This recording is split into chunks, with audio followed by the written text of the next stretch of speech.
Man, this is always kind of tricky with the new setup. So, as always, if you're here and things are weird, shout and let me know. Thank you. The one annoying part about doing this with Streamlabs is that I can't get the TikTok chat to be visible in the normal chat.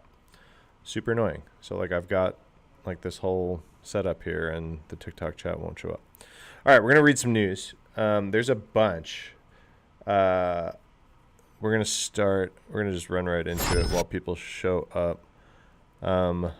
So I don't know if you guys saw this, but Stream East, which is like a massive streaming platform, got taken down. And it actually, a couple of people got arrested in Egypt involved with it. So I was following this a bit earlier. This is a massive kind of pirating platform that a lot of people use. I was like reading the thread about this earlier, and some people were saying that they could still get to stuff. So I don't know. I don't know if that's true or not, but at least like the main domains. So like what goes on when you like run this like illegal crap is they have a bunch of different domains that they squat on and use and then rotate around and all this kind of stuff. Why did my light go off? I got a new little light you can check out.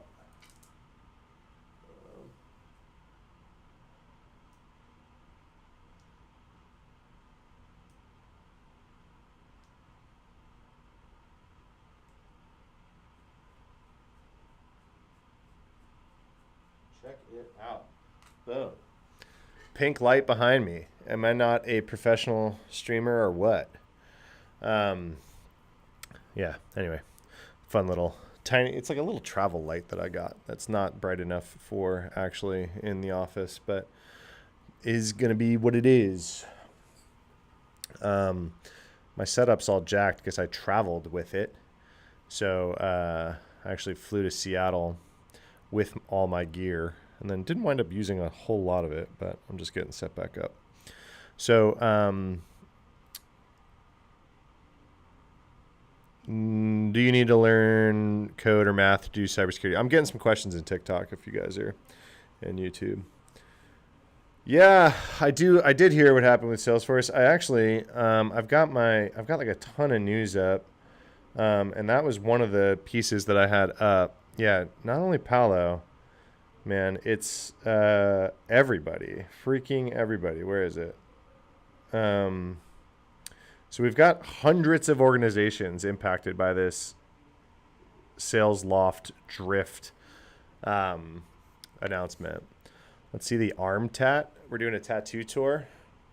I've got a lot of arm tats. Which arm tat are you talking about? This is not my my tattoo tour stream.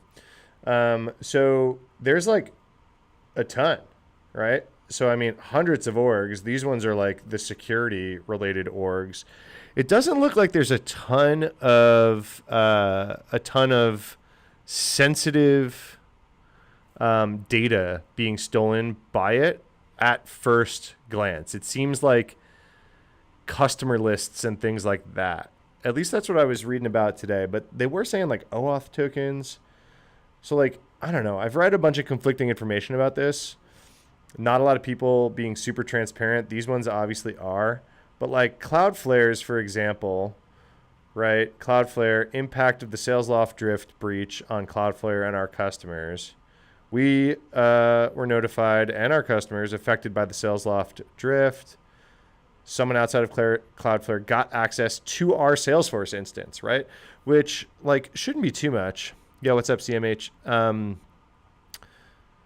Your name is Ron, so for Ron, that's right. Hey, Matt, what certs should I get to be in cybersecurity? All of them, all of them.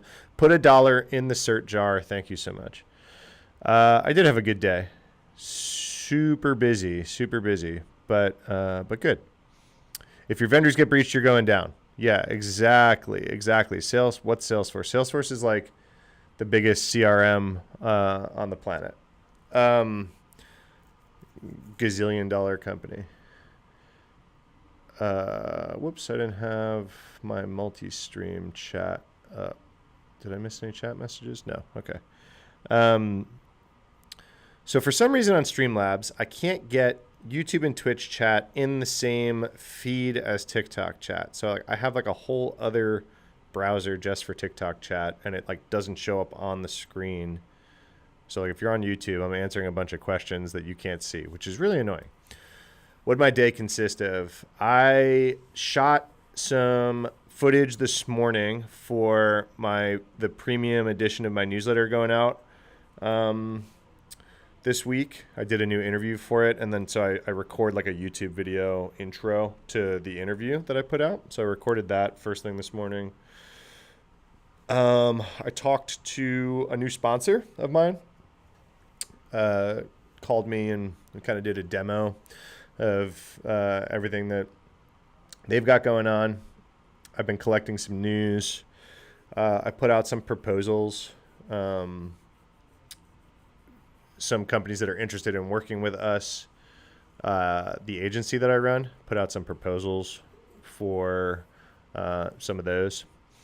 You read Unc 6040 was behind that breach. Yeah, does that say the Google threat intel blog is the best on the actual like breach and who was behind it?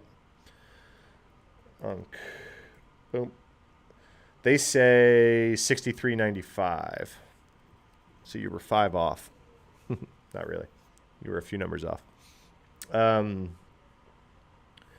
This is also the one, like, the people that were reporting on this breach were like, then the threat actors behind this breach started like extorting Google to like fire them, or they're going to like release the data or some crap. Kind of ridiculous breach. What up, the Hex? How you doing? Do I think masters in cybersecurity is worth it? Depend. I mean, worth it's a very variable question. Most places will not require a master's. Most places don't even require a bachelor's. Bachelor's and masters are all good things. Just depends on what you're trying to do. If you're like just achievement hunting to like get any job, nah, you probably don't need to. If you have kind of specific career goals in mind, yeah, master's is great. More better. I don't have a master's, for whatever that's worth. What should I be learning to get a job in cybersecurity in the future? Cybersecurity stuff. The Heck's all good. Taking a break from reading for school. What are you taking a break from reading right now?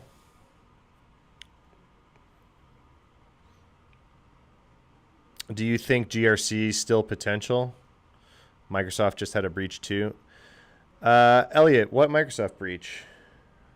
I don't think I've read about that unless you mean something slightly different than a breach.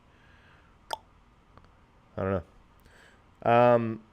So what I'm trying to figure out with this Salesforce, SalesLoft thing is the actual data stolen, right? So Cloudflare uses Salesforce to keep track of who our customers are and how they use our services. And we use it as a tool, a support tool to interact with our customers. Important detail to understand as part of this incident is the threat actor only access data in Salesforce cases, which may be created when Cloudflare sales and support team members need to comment to each other internally. So that's not super sensitive, right? So like Cloudflare getting breached, like, so what? You can like figure out who Cloudflare's customers are now. I mean, half the internet is Cloudflare customers, right? Do we care? I think Palo was a similar story. Linux Essentials have to relearn a bunch of stuff. Yeah. Linux Essentials are good. Sup, Roman? How do you feel about Microsoft potentially preventing AVs from having kernel access? Yeah, I mean, less kernel access, the better for everything, right?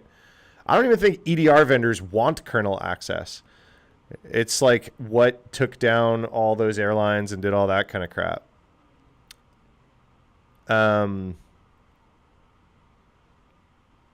in a way to get attention from the recruiter to get a job. Are you asking about the masters?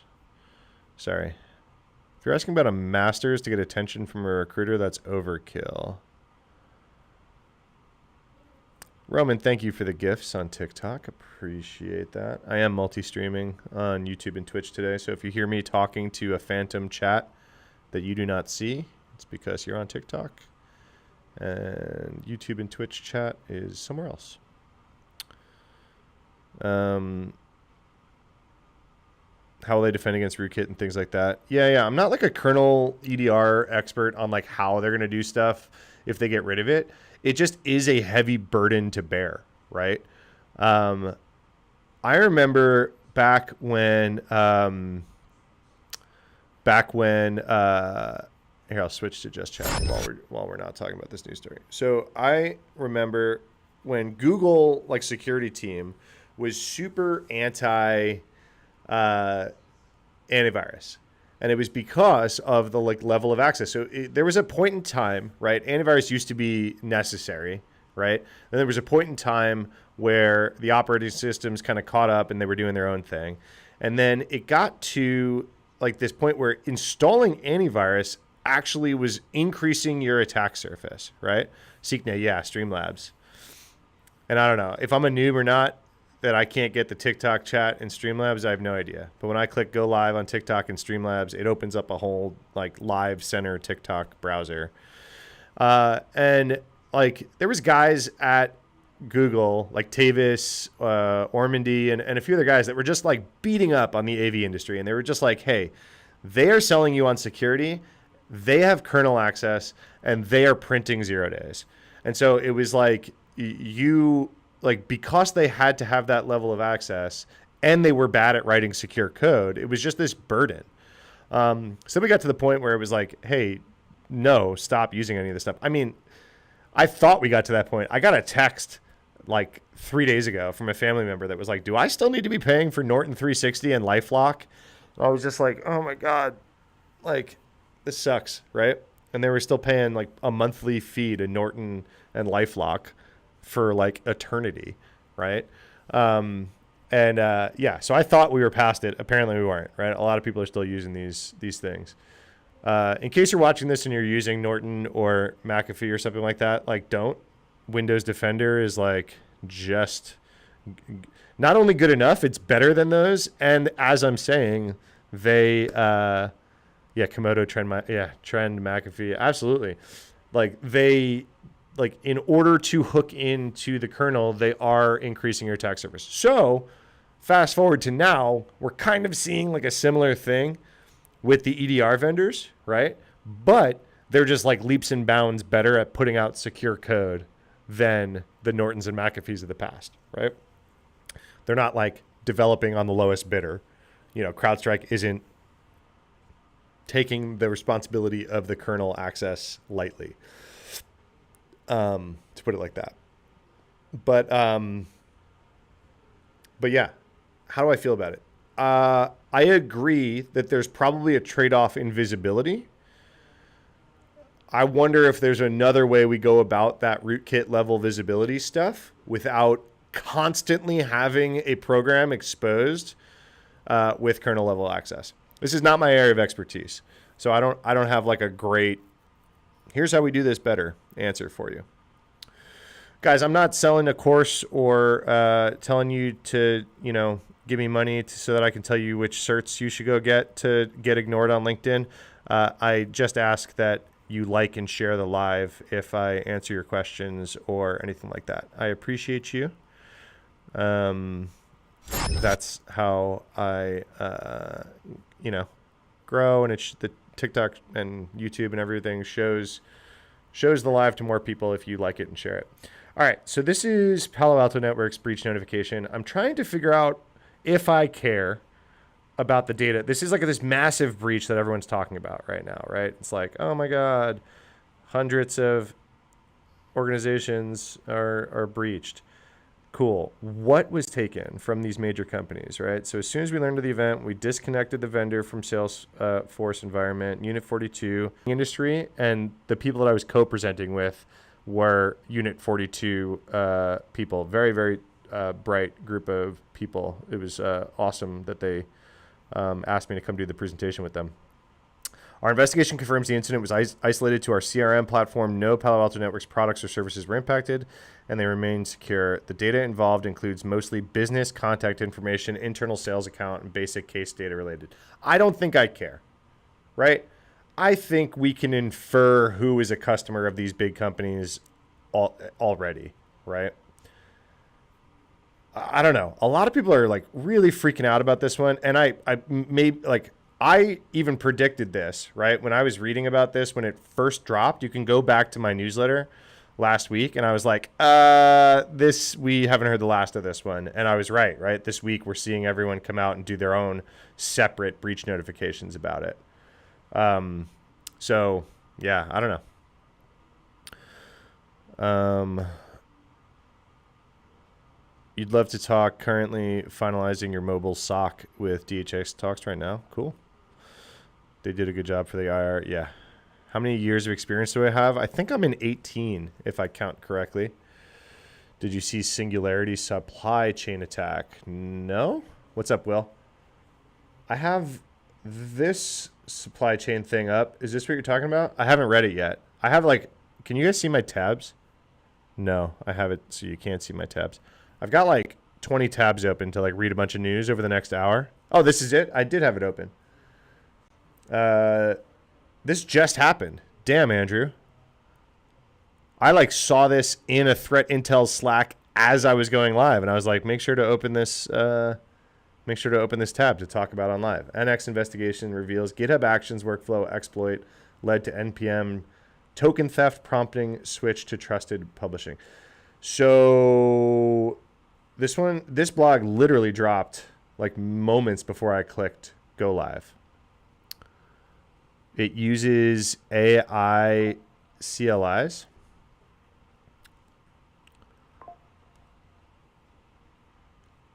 Yo, it never gets old. I don't know if you guys heard the notifications. It never gets old when you run a business and sales notifications go through. Doesn't get old.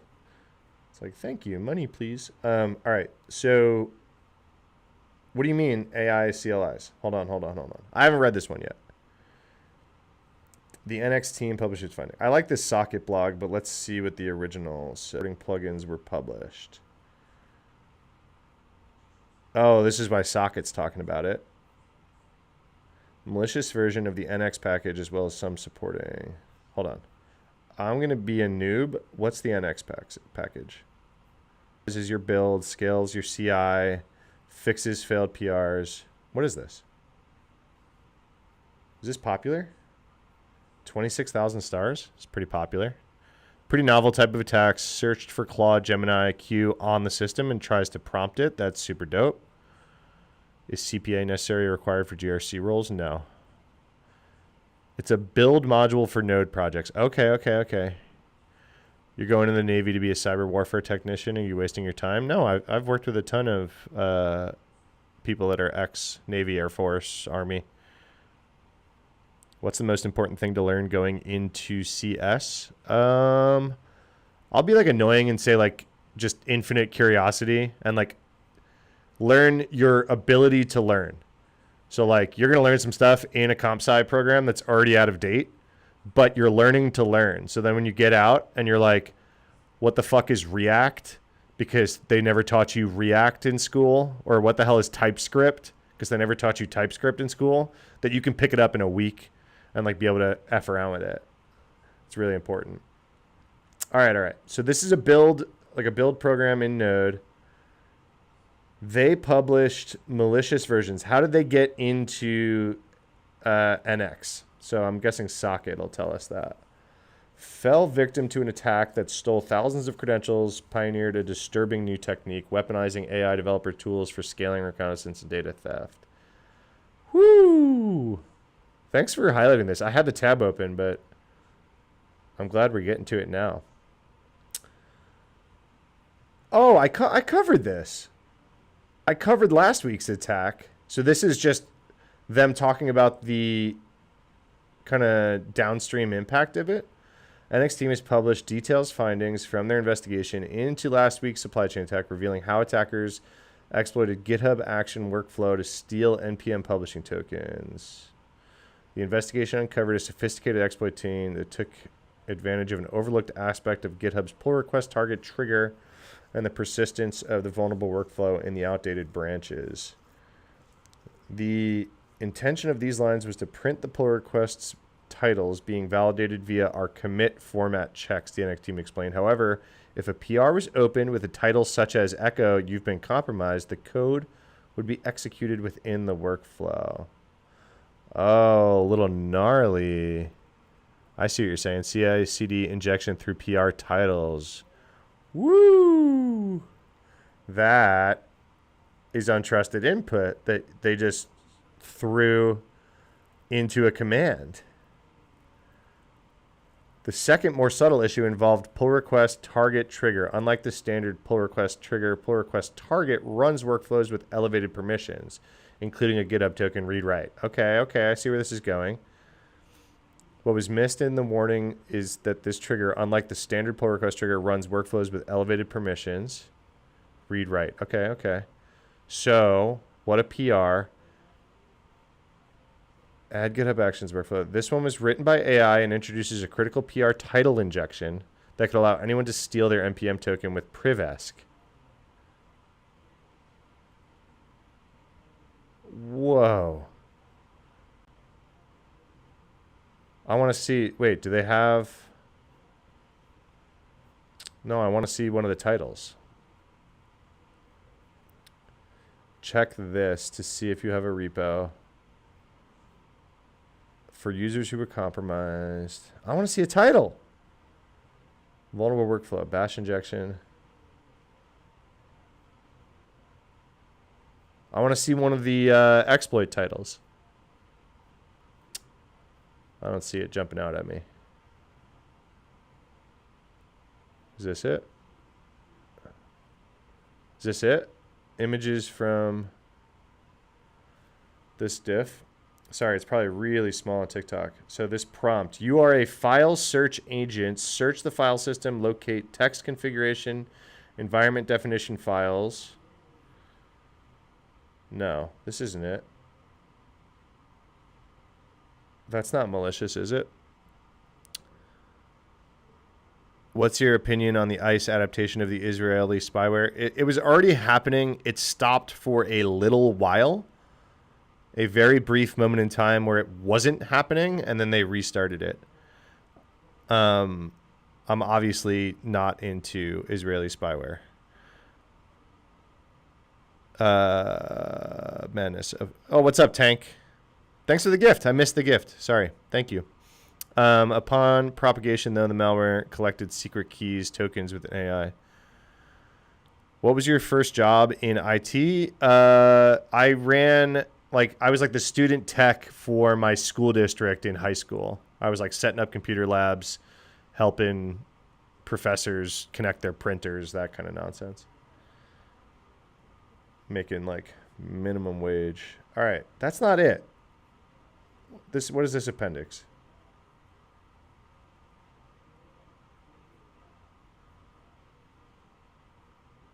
Do not open, read, move, or modify file context except as minimally necessary to validate a file as plain text. Produce a new line, separated inventory. So it's like a file system read is like what the example is there. Man, I was hoping for a POC. Real job, not on campus. Whoa. My time on campus was so real. Yeah, at school I was not. That was in high school, and then in college I also did similar things. First job outside of that, I got an internship I was like a data security analyst intern for a really big company. It's kind of like I was kind of like an AD monkey for them, like Active Directory permission nonsense. And then I was doing some consulting right out of school, like helping nonprofits with their cybersecurity programs and policy writing and stuff like that. And then I became a pen tester, if that's like what you're actually talking about. My first real job, I was doing pen tests.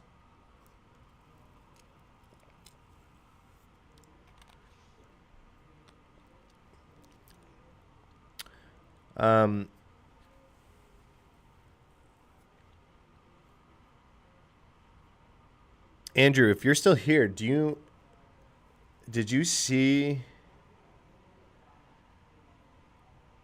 I want to see a POC title. Is this it? Add GitHub Actions workflow to validate PR title. No. This is a fix.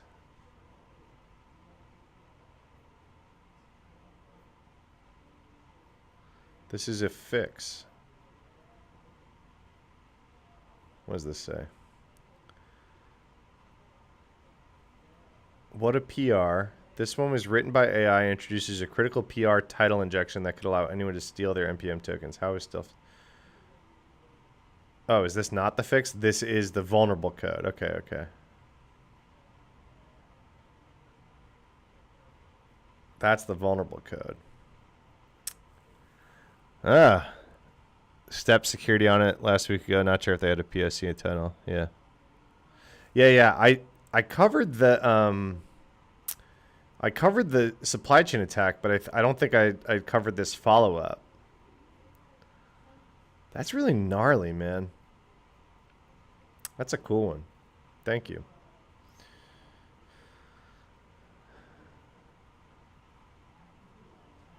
All right.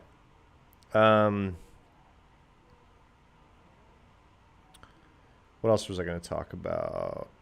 We already talked about this. Does this article say anything about data that I care about? Executives at Cloudflare, Zscaler, Palo Alto Networks published blog posts outlining how the companies have been affected, which we read and we were not scared about, right?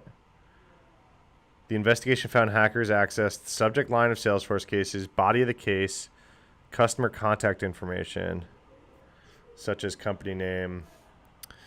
I'm not that scared. Roman, thank you for the gift. Thank you.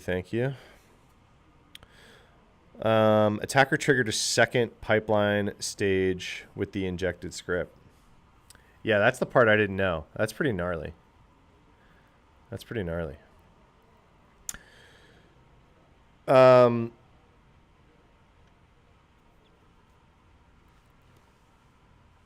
Roman, thank you for all the gifts. I appreciate you. So, while we're on it, one thing I noticed. So, I'm a boomer on TikTok, right? Like I'm way too old to be on TikTok.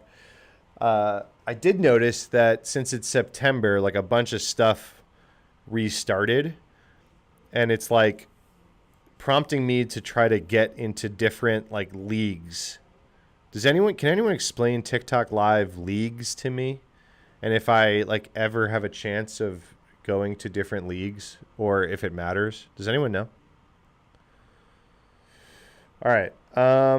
Here's another one that dropped for Andrew. Did you see this one? This one literally dropped maybe an hour before I went live.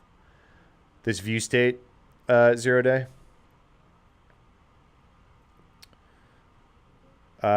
Looks pretty gnarly. So Mandiant disrupted. It was an attack that revealed. So someone was burning the 0 day, right? But since they disrupted it so fast, they actually don't know the whole attack because of it. Humble brag. We stopped it so fast, we actually don't understand the full capability of the threat actor. The attacker's deep understanding of compromised product and whatever. So view state deserialization vulnerability, internet-facing site core instances. This is like one of those things that's like wildly popular that a lot of people don't even realize is still all over the freaking internet. All right, what is this? I can't read it. If I can't read it, there's no way you guys can read it. So this is the new CVE, web config extraction, escalate privileges, RDP, internal reconnaissance. I mean, pretty standard stuff. But the vuln was new, right? So they burned a 0-day. You have no idea? Okay, I have no idea either. All right, so view states are ASP.NET feature designed to persist the state. Yeah, who's web app hackers in chat? Sound off. View state nonsense, right? View state deserialization attacks exploit the server's willingness. Local web server IIS logs recorded that the threat actor's attack began by sending a post request to blocked.aspx. View state verification failed, but there's a vuln in here. All right, we're not going to go through this whole thing. This makes for a boring live, but this is a gnarly vuln. I'm going to include that in my. I already sent it to my newsletter thing. What else? Okay, this I wanted to talk about. All right, putting a cut in here. Boom. Not actually a cut. I don't do any editing. But hey, YouTube specifically, threat intelligence report that Anthropic put out. So this is pretty sick. So this is the first time that Anthropic has done this. They put out a whole threat intel report about how hackers are using Claude, right? So this is sick. Roman, thank you so much. You're like spoiling me rotten today. Your money's in the mail. I appreciate it. So this is super cool because it goes behind the scenes into... there's one specific gang here. I put this in my newsletter last week, but I haven't talked about it in long form on video yet, and so I wanted to talk about it. One of them was kind of nuts. We know about the North Korean remote workers. But, okay, so up until now, hackers have been using AI mostly the way we use AI, right? So they're using it to write better emails, to create cool LinkedIn profiles. They're like doing research on stuff, but they weren't like doing super crazy cybercrime stuff automation with AI. What would you do if a containerized instance is making eBPF calls from inside the container? Ooh, spicy. I always tell people eBPF is like one of the skill sets that like if you were going to learn for job security, that's like a superpower right now. What would I do? I would be in CloudTrail. I'd be looking at all the other behaviors going on. That's an interesting one. I don't think it's malicious by nature. It's been a while since I've been messing with eBPF and container stuff, so I'm already a little rusty on some of it. But it's interesting, but it's not like, oh, that's compromised, right? All right, so up until now, hackers haven't been using AI in any sort of like special crazy way, but this report starts to peel back the curtain on like, hey, some threat actors have kind of caught up to like realizing what they could do with Claude Code, right? So it says vibe hacking, how cybercriminals are using AI coding agents to scale data extortion. So I wanted to go through one use case here that exists. Let me find it. There was one like pretty crazy scam.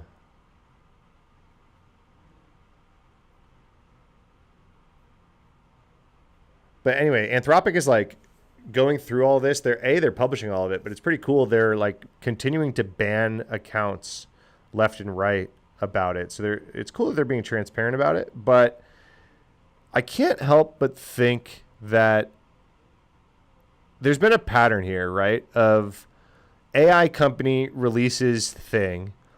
AI company says, whoa, this thing that we released is super dangerous and scary. And then AI company is like, whoops, well, okay, here's like a bunch of data about how people are doing the super scary thing with the thing that we put out. You know what I mean? It's like every week Sam is like, all right, so this is terrifying. Here you go. It's like just continuing to open the lid on Pandora's box. All right, I'm trying to find something in this report. This is like example. So the North Korean stuff, got it. We know it. There was like a. All right, so do you guys want to see how North Koreans are using Claude to get hired by a bunch of companies and then extort them? They don't have like the cultural knowledge to like naturally answer a lot of these questions, right? So they're like, University of Manchester has computer science, right? Because they don't want to say, I got a master's in software engineering from University of Manchester. Does this make sense? Revise this. Isabella Martinez, which country name? University of Technology, Sydney. Which country? Greater Sydney area, Australia. Example, home location. It's like broken English asking Claude to like help them make believable things because they don't have like the cultural knowledge. So they're calling this persona development, right? Operators create elaborate false identities using Claude, generate convincing professional backgrounds, technical stuff, bada bada boo. You don't think they're putting the info out that they wanted to? I think their own employees forced them to, or whistleblower. Maybe. I don't know. This is like a pretty transparent threat intel report from Anthropic. It's just like weird that I keep seeing this pattern of like, we made this dangerous thing possible. Here's an outline of all the dangerous things that happened since we made it possible. Is doing things like making remote workers put a hand over half their face sufficient? Yeah, that it helps with deepfake stuff. I've been talking to Rachel Toback about this, about like, what's your combat against deepfake, like AI video things. It's mostly in social engineering. In interviews, it's really hard, right? Because you don't want to get like racial profile-y. You don't want to, I don't know. There's like a lot of ways you can get in trouble. The way I used to verify remote workers would be joked at today. What is that? Yeah, the hand in front of the face definitely like helps with the deepfake stuff, but no, I wouldn't say it's sufficient. We're starting to see a bunch of companies pop up that do like enhanced ID verification and things like that. And they do, it's almost like a step in between your recruiter kind of doing some digging and a full like expensive background check. They'll kind of do some validation of the identity. So then the fake identities that they're using would have to be really good to kind of pass kind of the more thorough sniff check, right?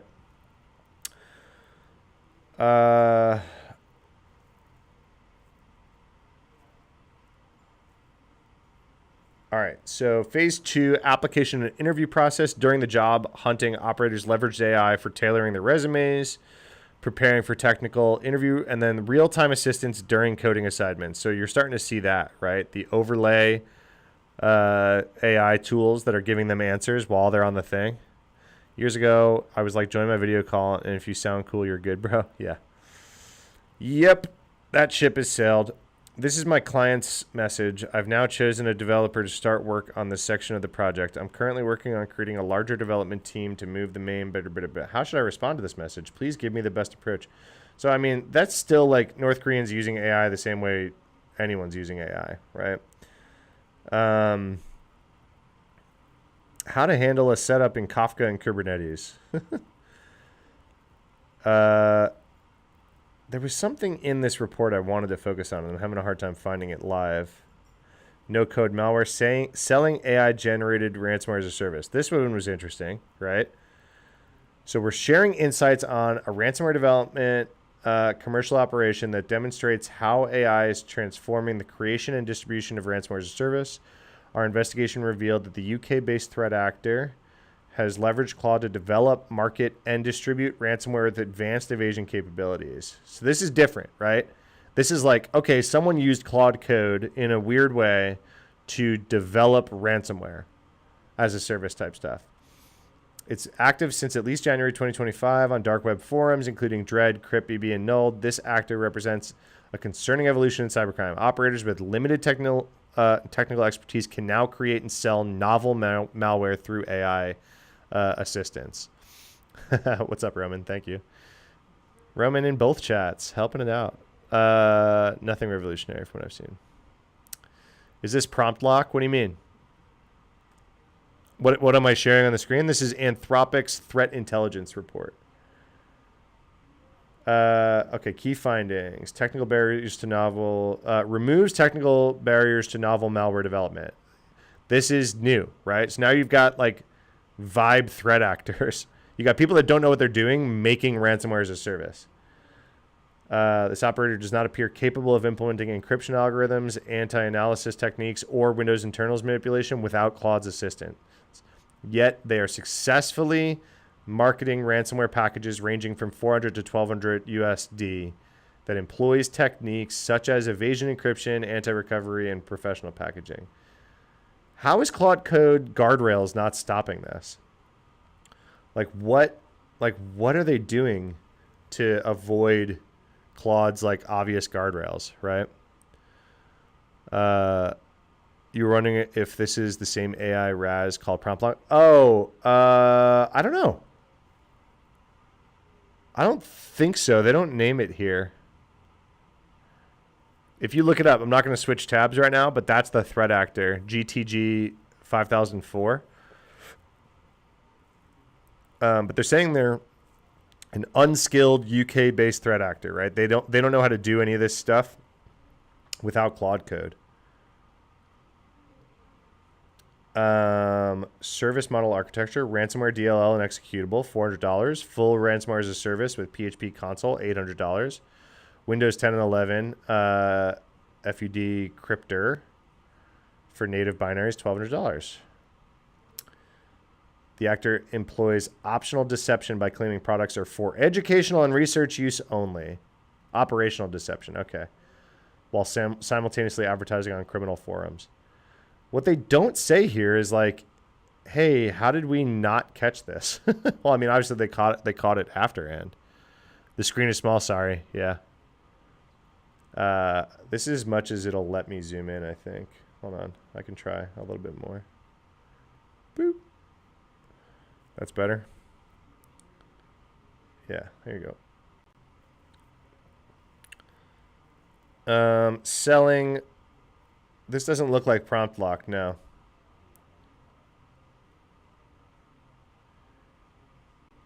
Active engagement on forums via the dark web. But this is new, right? So like everyone's been asking like how has AI coding kind of impacted the threat actor landscape? And like to now it's been mostly just like a little English helper and kind of digital assistant and kind of Google thing. But now we've got threat actors using Claude Code to pump out ransomware as a service. Kind of nuts. Yeah, what up, Kyle guy? You need an internship. Major in cybersecurity. My first day was today. Congrats. What should you know? Stay curious. You don't know much about it. Just stay curious. You got a long road ahead of you. Family in St. Paul. What happened? Where, Kyle, did I have something with St. Paul up on the screen? I have a video about it, Kyle. On my page, you can scroll back. But it was a new ransomware, not a new ransomware threat actor, but a very active ransomware threat actor. They hit the city of St. Paul, and so some of the services went down. And then that same actor hit Kettering Medical and DaVita kidney dialysis centers in the last month. So they're a very active threat actor. This is wild. So this is like a very feature-full ransomware as a service. Shadow copulation, targeted enumeration, network share targeting, decryption utility on the infrastructure, right? So if someone pays, they have a decryption utility, RSA key generation, command and control integration, Tor communication. So someone has really been working Claude Code on this. This isn't a one-shot. Waiting for threat actors somehow exploit these new AI-based bug hunting agents. Yeah, Expo. Yeah. Well, so Expo is just the best at marketing right now. There's a ton out there that are popping up. I see a bunch of LinkedIn posts that are like, we did it. So really all those things are doing, they're using the same models that you and I have access to. They don't have their own models. They're just, their IP right now. And this is like where I start to actually think that the AI bubble stuff, I actually agree with it, right? Is because their entire moat right now as like an AI pen testing shop is their like agent prompts, right? So like the scaffolding, the piping, and like the prompts. And so, I mean, it's not much of a moat, right? Like the code is not doing anything crazy. It's like the prompt stuff, like the agent stuff that they're talking about, that's really their bread and butter, as I understand it. Obviously, I don't have any like inside baseball. Is they have these things called orchestrators, right? So they are the real like secret sauce there is these orchestrator tools that are like actually good at running agent, like targeted agent level assessments with the popular models against certain parts of the web app to like find vulnerabilities. So it's not like if you and I just went like ChatGPT, find vulnerability in this website or whatever, right? Like that's not going to work. But what they do is they have like these orchestrators that are a little bit more targeted, probably a lot of context, right? And really like scaffold up the context. And then kind of the real thing that I think is most interesting that they've published and talked about is the false positive, false negative like agents, right? So it's like how do you weed out all the noise that those AI agents spit out at that point?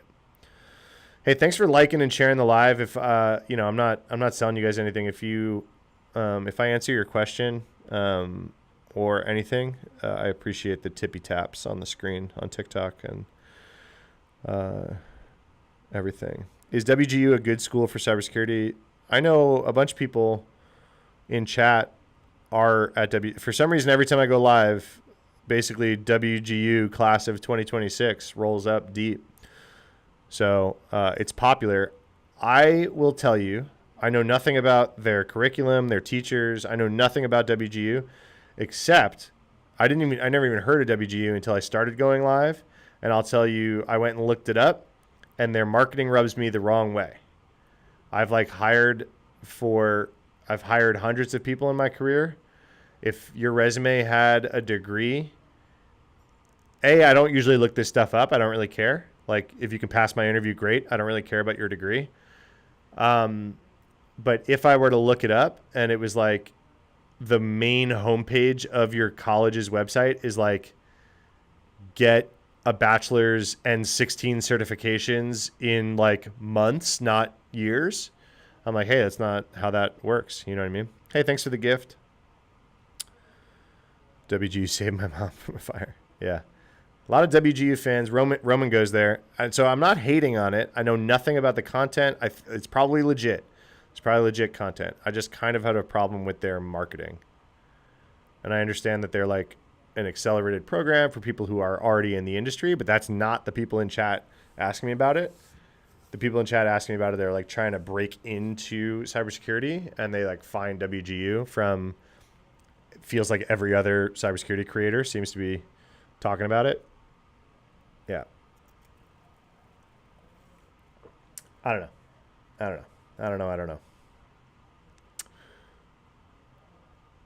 Similar feedback. I've been hearing similar feedback from other cybersecurity professionals about WGU.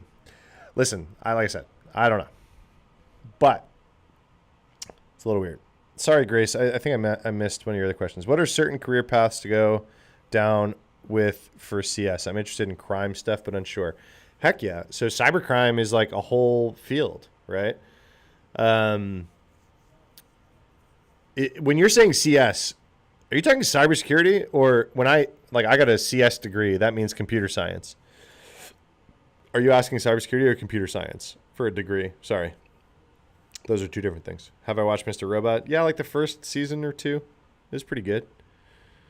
I didn't finish it, but what about getting into GovTech with just Security Plus? Prior veteran with inactive secret. I mean, yeah, go nuts. Get into GovTech. I don't care about the Security Plus or not. Maybe the government cares. So, like, okay, I don't care about certifications or degrees. Like, I'm not going to, I've hired hundreds of people and I don't look at that section in your resume. Do not care, right? Yeah, obviously there's some jobs and places that care about that stuff. One of those is the government. If you want to go work for the government, figure out what their requirements are and reverse engineer from there. I was not interested in going to work for the government. DOD requires Sec Plus. Cool. Not interested. Not interested. I interviewed. I didn't even get interviewed. I got recruited for one job in my career. They were recruiting me, and they said, "How fast can you?" They were like, we were active into the recruitment. They wanted me to fill some role. I was happily employed, and they were like, "Hey, how fast can you sit for the CISSP?" And I was like, "Oh no, I don't have the ISP." And they were like, "Yeah, we know. We need you to have it. Like, how quickly can you take it?" And I was like, "What are you talking about? You recruited me." And I was like, "No, I'm not interested in taking the CISSP." And they're like, "Oh, well, we require it." I was like, "Okay, well, that tells me everything I need to know about this entire thing going on here." And I walked away from it. I know that's like from a place of privilege, and like a lot of people in chat are like trying to break in. I'm just saying, like, I've met a lot of really dumb people that have a long string of certs after their name. So taking Security Plus Friday, good luck. I don't hate on them. Go ahead and take the tests. That's cool, right? The government is a good starting place. For what? For what? I feel like the government's not an entry level situation. Maybe I'm wrong, but malware extortion thing also applicable to phones, or is it a laptop thing? What bit? What malware extortion thing? Sorry. Oh, my video? Laptop. There's not a lot of like phone malware unless you're on Android side loading crap and like on an out of date Android. If your phone is owned, it's government spyware. If you haven't worked for the government, no, I've never held a clearance. I've done some government contracting stuff, but I never needed a clearance. What kind of content brings audience for cybersecurity you're trying to scale? I like to talk about like intersection of current events in cybersecurity where like general population would be interested.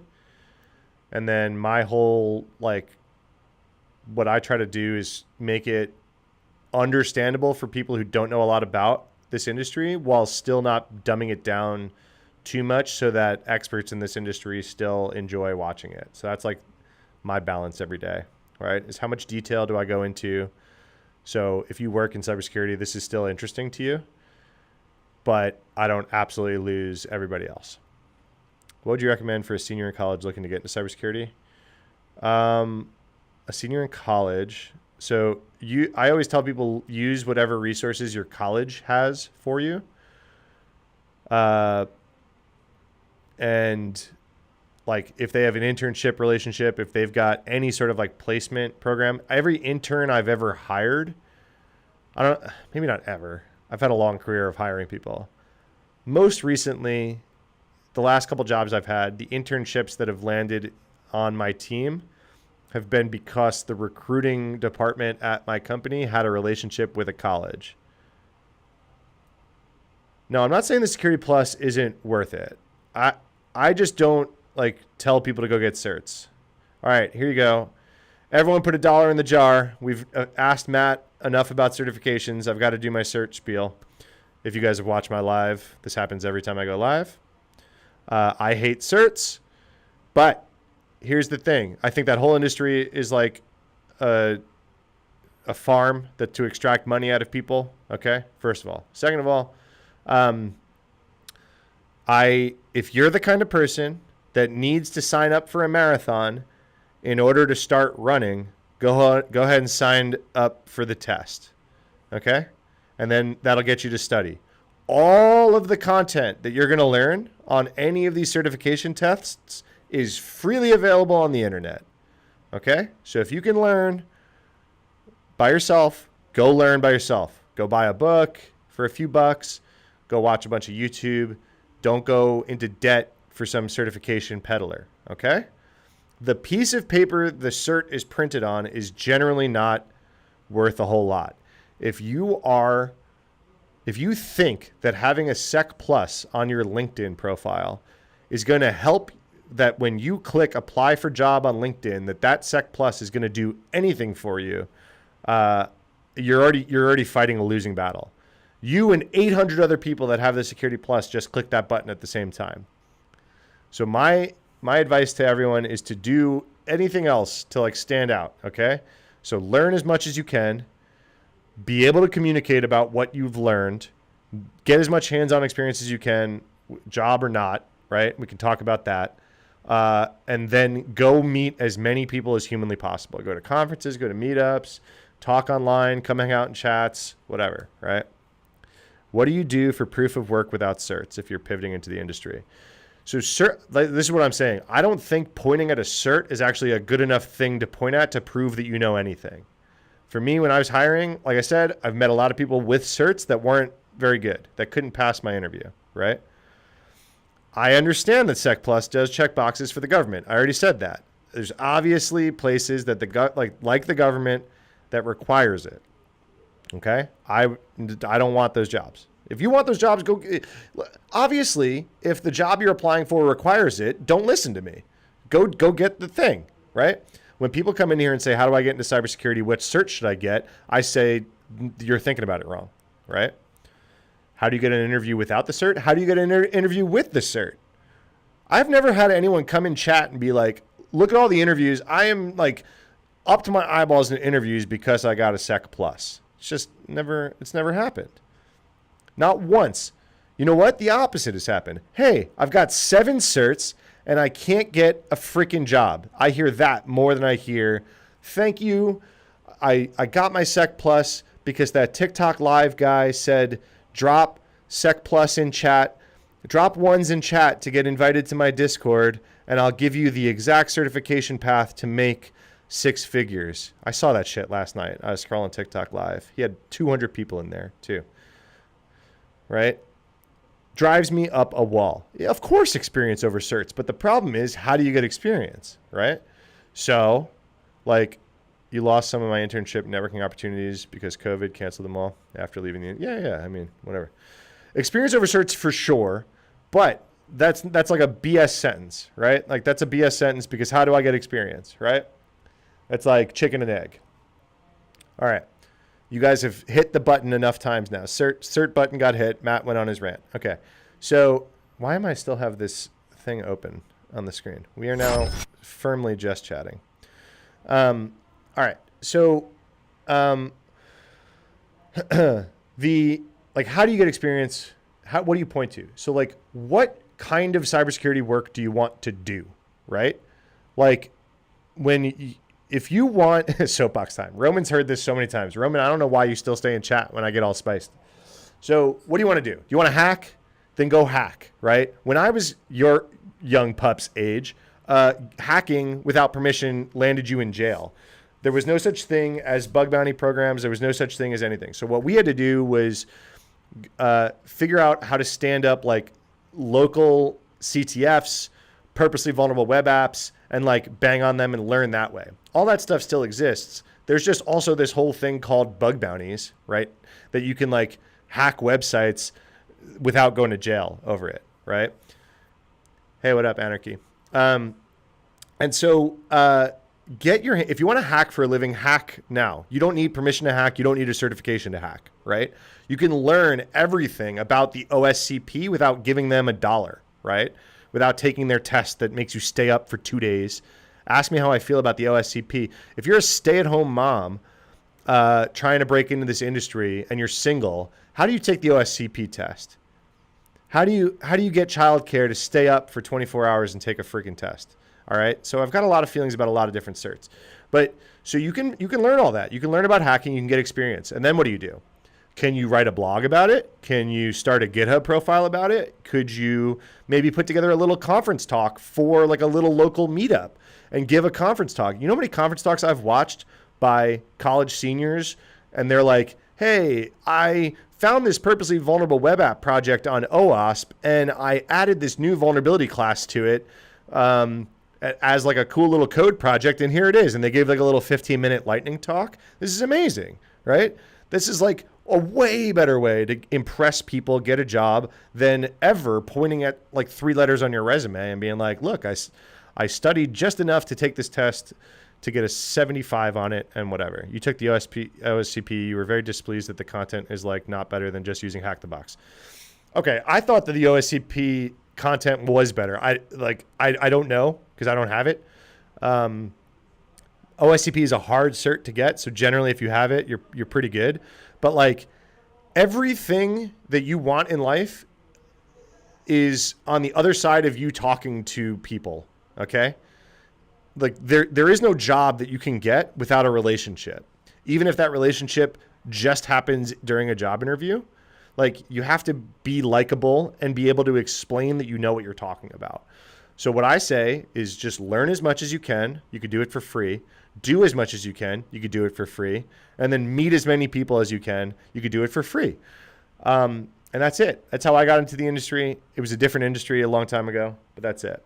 Do I need to code? No, you don't need to code, but I will encourage everyone to at least learn how to use AI coding tools nowadays. OSCP is okay. Okay, but what about going into SOC? How do you get experience without work? So I said hacking, right? So defensive side, there's like a website called kc7cyber.com. It's a free threat hunting game. There's newsletters out there called Detection Engineering Weekly. He's kicking off a series right now about the Detection Engineering Field Manual that you can read and learn all about detection engineering, right? There are absolutely free Blue Team labs. There's a Blue Team conference going on in Chicago like next week. If you can get your ass to Chicago, if you want to do SOC work, right? Go to Blue Team Con. Just Google KC7. It's KC7 cyber something.com.org or whatever. If someone can code, it's a superpower. Absolutely. I don't like when people say you don't need to code to get into cyber. It's true. I know most people I've worked with in cybersecurity don't know how to code. The best people I've worked with in cybersecurity knew how to code. Okay. So if you like, just whatever, right? Not if you want to be a CISO, you don't necessarily need to know how to code. The best CISOs I've worked for used to code a lot, and could still kind of tinker, right?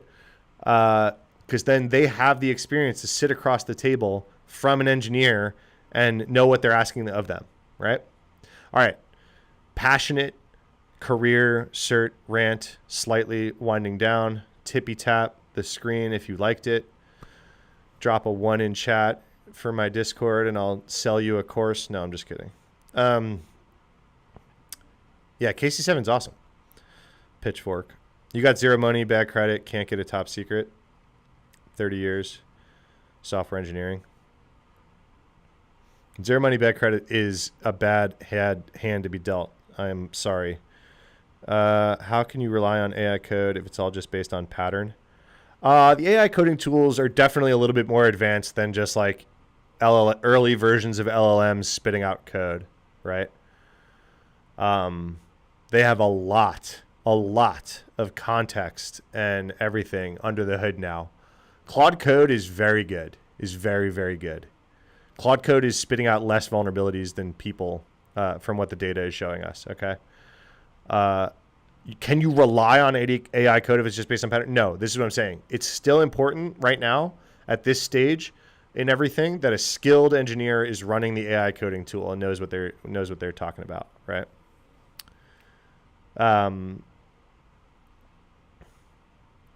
Claude Code, not spelt like that. What's up, Lorenzo? Code for scripting for the win. Yeah. I mean, if you're just trying to do a script, listen, I used Claude Code today to make a thing that I could give a tweet and it would give me a screenshot that would fit in Instagram because I was so annoyed about taking screenshots of tweets that didn't fit in Instagram. And so Claude Code made it for me because everything else that does that costs money on the internet. Claude Code did it in one shot for me. I just was like, I need to take a tweet and it needs to fit on Instagram. And it did it in literal one shot. Like, that's it, right? You should do a stream with Neil Bridges. We have similar mantras. I don't know, Neil. Is AI going to take over CS? Do you mean computer science or cybersecurity? The answer is still no. AI software development is definitely a thing for sure right now. Cyber? No. No way. AI is not going to take over cybersecurity. No way. I like to say humans to the power of AI instead of AI taking over humans. For sure. How do I spell Claude code? Corey, Claude. It's like the biggest, besides ChatGPT, it's the biggest AI tool on the planet right now.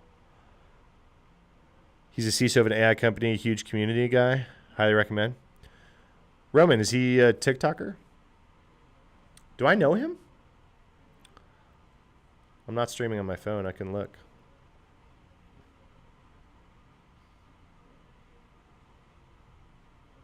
I might know him. He's a Twitch guy. Not a lot of Twitch cybersecurity streamers. Never mind a fucking CISO. How do I not know him? Neil Bridges, AI-powered security executive. Yeah. What up, Neil? Content creator, cyber insecurity. No, we're not connected. All right, I sent him a connection request. We'll see if...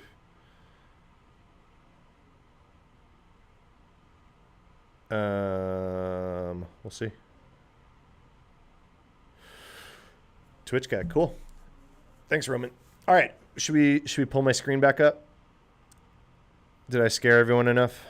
Did I piss off enough people that hang out in those TikTok lives that sell courses? And I literally saw that last night. There was like 200 people in a TikTok live last night, and the guy was like, yo, drop one in chat if you want to hear my cert path.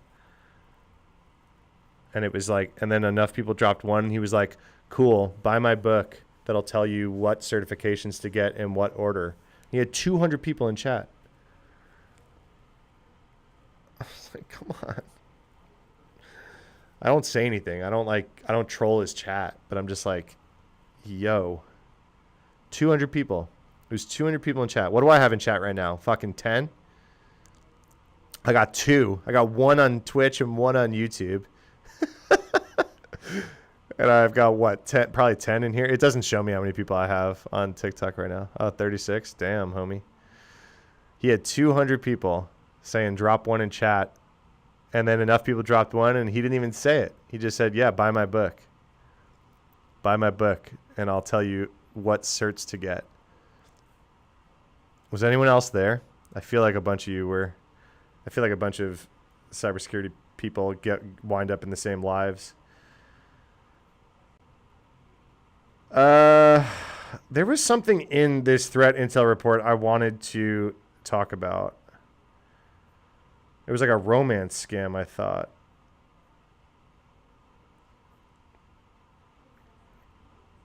Oh, here it is. I couldn't find this. All right, so this romance scam bot powered by AI models. All right, so we identified a Telegram bot called ChatGPT AI bot that provides multimodal AI tools specifically marketed to support romance scam operations. The bot offers access to multiple AI models, high EQ models. People don't want to work hard and paths to success. They want easy money. Yeah, for sure. You just troll those. Roman, that one was so bad I didn't even troll it. You know what I mean? Some of the homies on here that hang out help people get certs, and I don't hate on those homies. Like Sabeel, we were talking about certs in Sabeel's live last night. Sabeel's awesome, right? Like I don't hate on it, right? I don't like the drop one in chat. JK, buy my book and I'll tell you what certs to get. Like, get out of here. You know? And his little box like mine was just like the list of certs, and he was like X00, comma 000 is like my salary. It's like, we all know that's a 1, bro. Like it's not a 7. Anyway, sorry. I'm getting spicy. I don't like people fleecing me. I don't want to ask you guys for money, right? Like my whole goal is that like I get your boss's money or I get cybersecurity companies with these infinite marketing budgets to give me money to like talk to you guys about stuff because you know how much a booth at Black Hat costs? You know how much a big booth at Black Hat costs? Does anyone in chat know?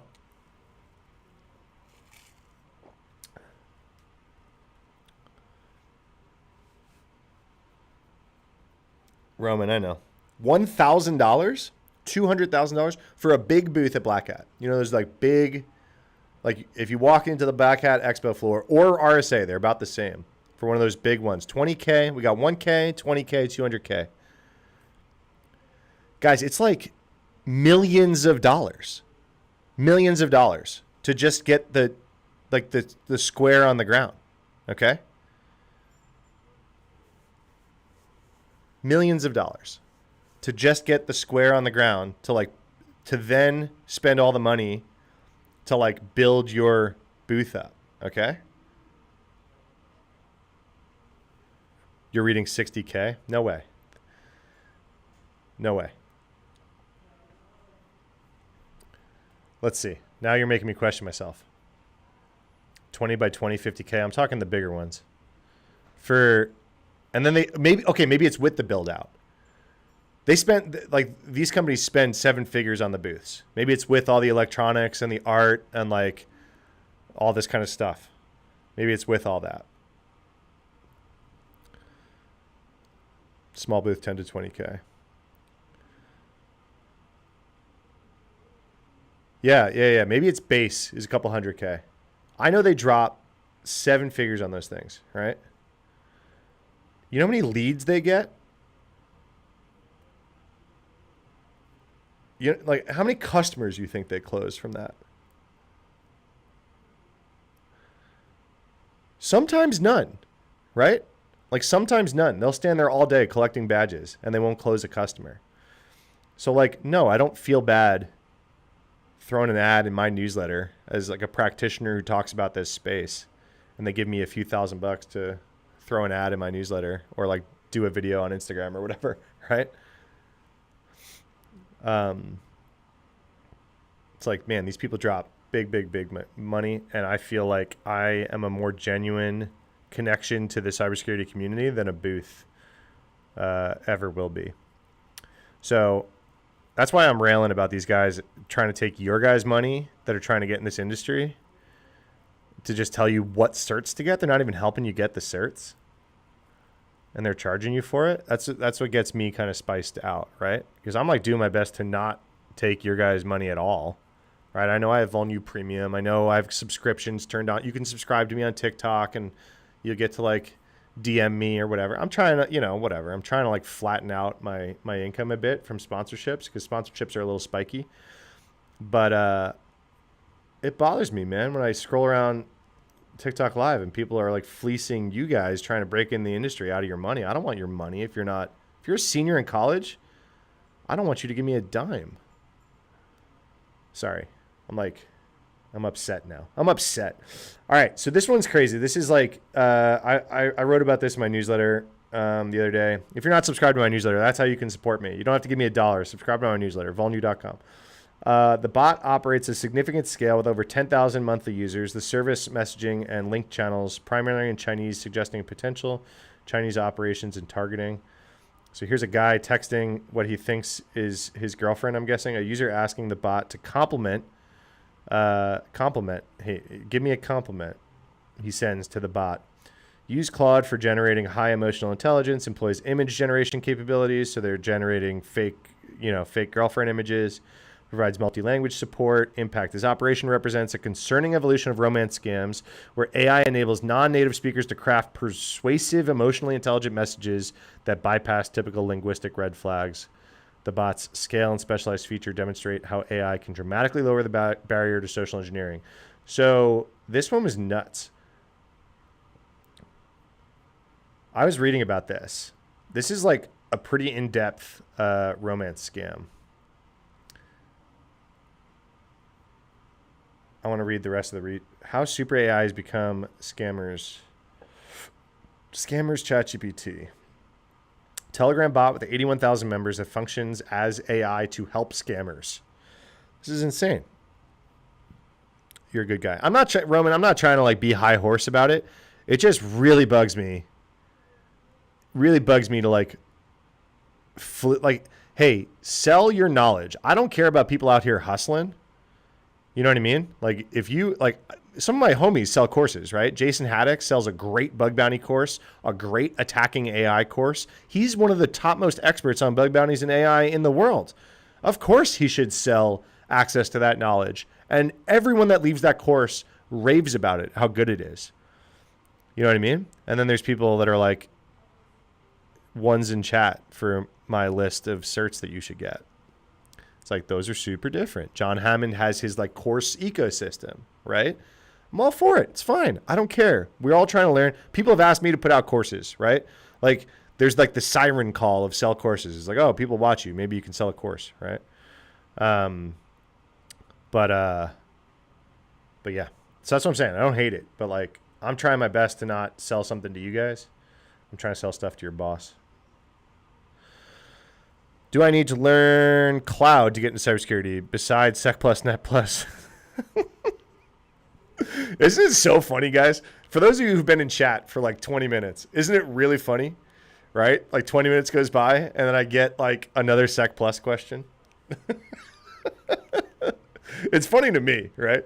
It's like I just went on like a tirade, right? I just put out fire for like 40 minutes about stuff, half an hour about stuff. And then it's like, yo, Sec Plus question mark.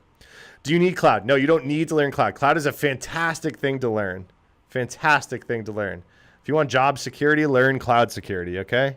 Fantastic thing to know, to learn. All right, scammers use it. This Telegram bot. Scammers want face up. Prompt FC, upload a source and target image. Super AI swaps the face and returns the image. Shockingly, all scammers' requests are captured in the Telegram channel, so you get to see what you're asking for. So this is like, who remembers that Discord image generator thing? What was it called? Midjourney? You ever go to the Midjourney Discord? And it was like you could see everyone asking for this stuff unless like they paid for Pro and then they got private requests in DMs or something. You had to like ask Midjourney in public for what you wanted. So that's what this is. It's like a scammer Telegram AI bot that you just join and you could just see what they're asking for. I'm guessing it just is one of the models without guardrails, right? It's like probably one of the Hugging Face models with no guardrails. Remember memorizing details about war driving? Pitchfork. I remember memorizing the grade of cement that needed to be on the floor of a data center and the type of fire extinguisher you needed for the CISSP. Because I was in college and thought that I needed to study for it and basically a series of automated scripts with a trigger. No, I think it's like this Telegram chat interface is basically ChatGPT without a bunch of the guardrails stripped off. And so it's like you can ask it to do some weird stuff.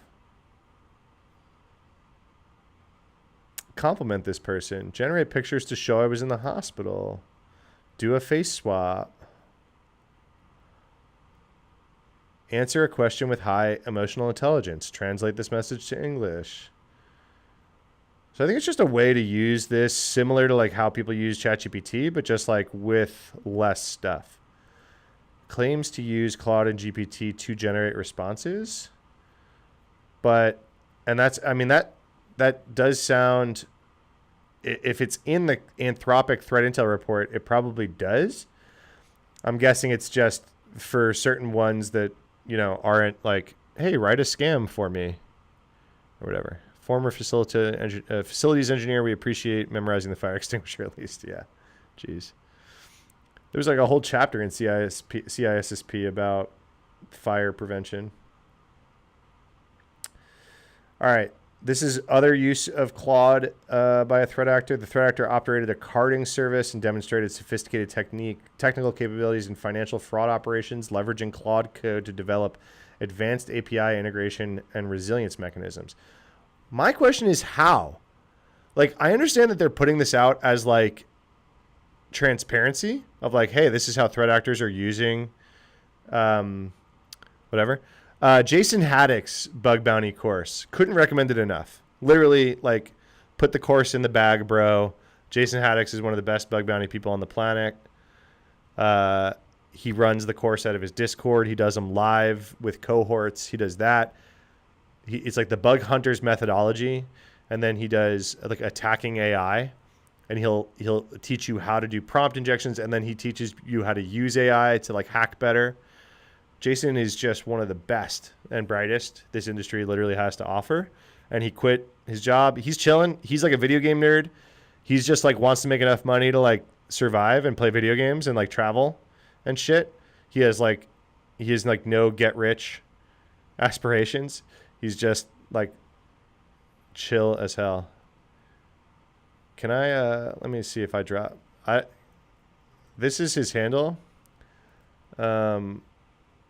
He's his YouTube might not be super popular. His bug bounty course, beginner friendly, is a good question. Take a look at like his website about it, the bug hunter's methodology or whatever. Take a look at it and see if like you can understand the lingo. I want to say it definitely leans towards beginner, but you're going to need to know some lingo, right? Because he kind of gets into his reconnaissance techniques, and then he gets into the web vulns and how to find them and stuff. So I don't know if like knowing nothing is the right place to take that course or not. Yo, let's see if we can get to 10,000 likes. How about that? Who wants to help me get to 10,000 likes on this? That'd be cool. I don't know what these like divisions in TikTok live are, but like I know that they start per 30 days, and then there's like there's divisions, and it says that like cool stuff happens to me if I go up division. So I think I'm in like the D division now. I have no idea how to get to like the higher divisions, but I assume like you guys liking and sharing and interacting with the live. I don't know how I get diamonds, right? I think diamonds has to do with it. I'm such a TikTok live noob, and sorry for all you YouTube and Twitch people watching. The TikTok chat is more active than Twitch and YouTube today. It's not always the case. Senior in high school, what should I start doing to set myself right up for cybersecurity? I love that. I love when the chillin's in here. What would I do? If I was a senior in high school, everyone in chat sound off, give the seniors in high school some advice. I don't want to be the only one giving advice because I'm ancient. Oh my God. Someone just ran payroll. All those notifications are money leaving my bank. Turn off notifications. I don't want to see money leaving my bank. If I was a senior in high school, what would I do? I would figure out what you're obsessed with. Figure out like what you're super into.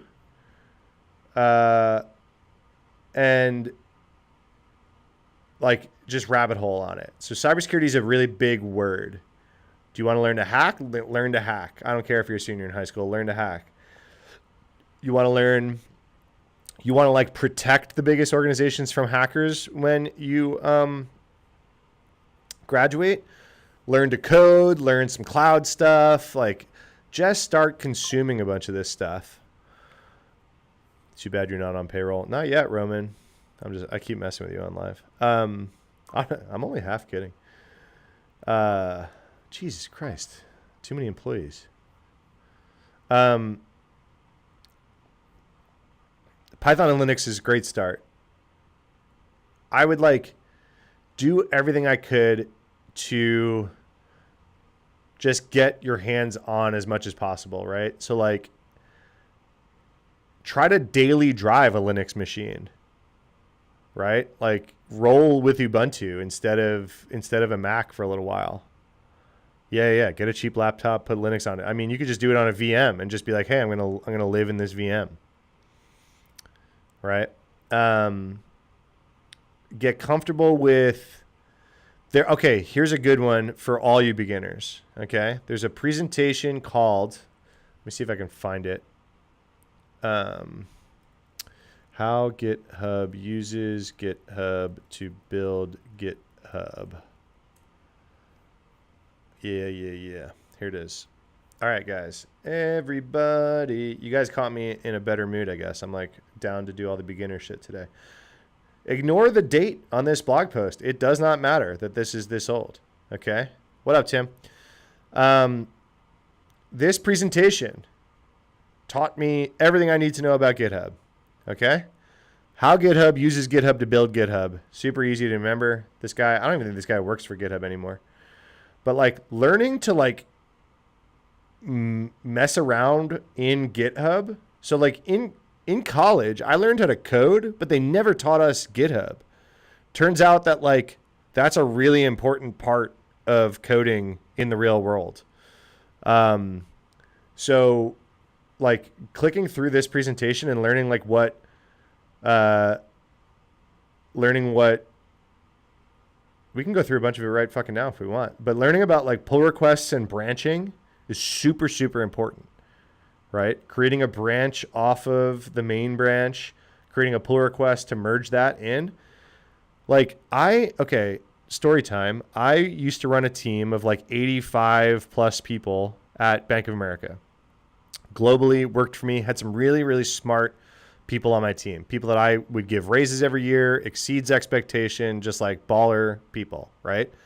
I then went over to Reddit and I was head of software security at Reddit, and I was building my AppSec team. And the team that I was running at B of A was like a vuln management team. And part of them were like people that knew about vulnerability scanning and stuff like that. I could not hire anyone from my Bank of America team to come work at Reddit. Hey, 10,000 likes. We did it. Thanks, Roman, for pointing it out. Appreciate you guys. Thank you.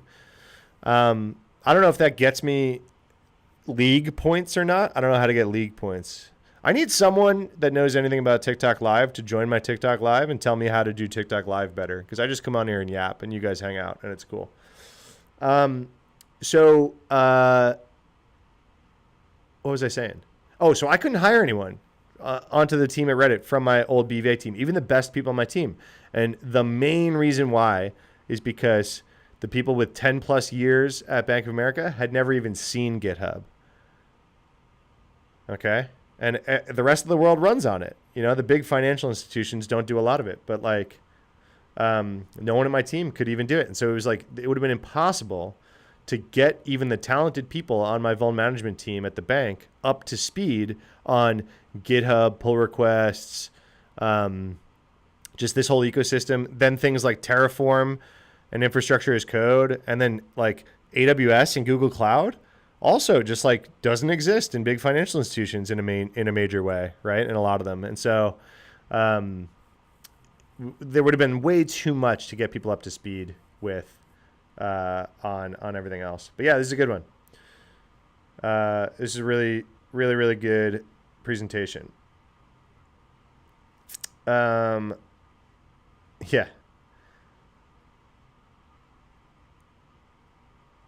So GitHub does branching. So this is like the main thing to learn, right?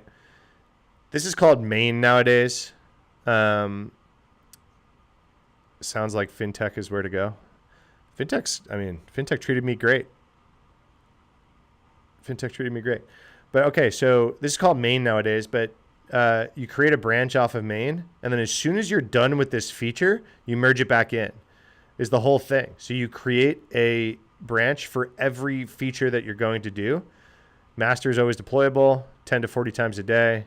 These are like rules of GitHub. I would find a recorded version of this talk. The slides leaving out a lot of what he's talking about, right? A pull request is a discussion. It's on a branch, and then you merge the branch into master. This is super, super, super important. Why pull requests are rad, no meetings. This is how like many of the high-end software companies that I worked for were built, right? So it was like you hang out in pull requests. You don't schedule a phone call. You comment on a pull request and ask a question, right? You're not freaking emails your interface. No, Slack is, this is from 2011. Slack is now your interface, right? So you have GitHub pull requests will notify you in Slack, and then you can just stay in Slack and DM a pull request. So anyway, this is a good presentation, peeps.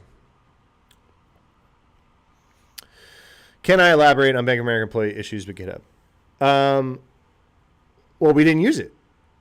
Bank of America didn't use GitHub. So the banks are allergic to SaaS, right? From like a very broad standpoint. I worked at Goldman Sachs. I worked at Bank of America. All their software and their code and everything needs to stay within the bank. So they don't really do a lot of these like hosted SaaS things, right? So it's not like Bank of America's code is not sitting on GitHub, right? Like it cannot leave the bank network, right? So none of the people working there, even the people that could code working there, didn't necessarily know a whole lot about like GitHub, AWS, Google Cloud, Kubernetes.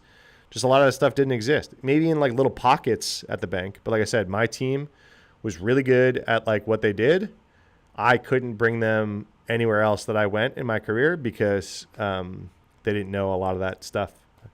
They had a hard time leaving the bank. So you got people that stay at the bank 20 years because it's kind of hard to translate skills.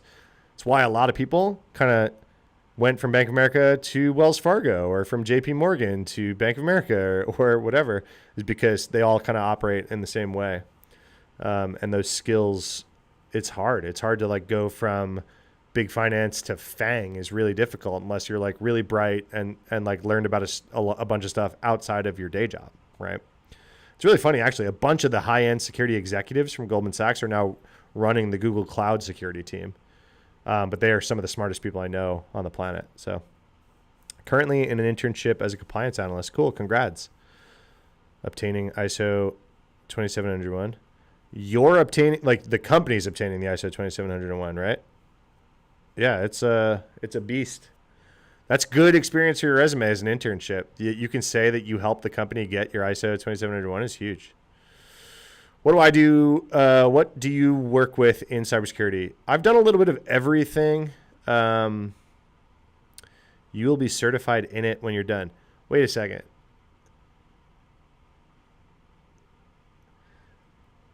I'm sorry. You will be ISO 27001 certified?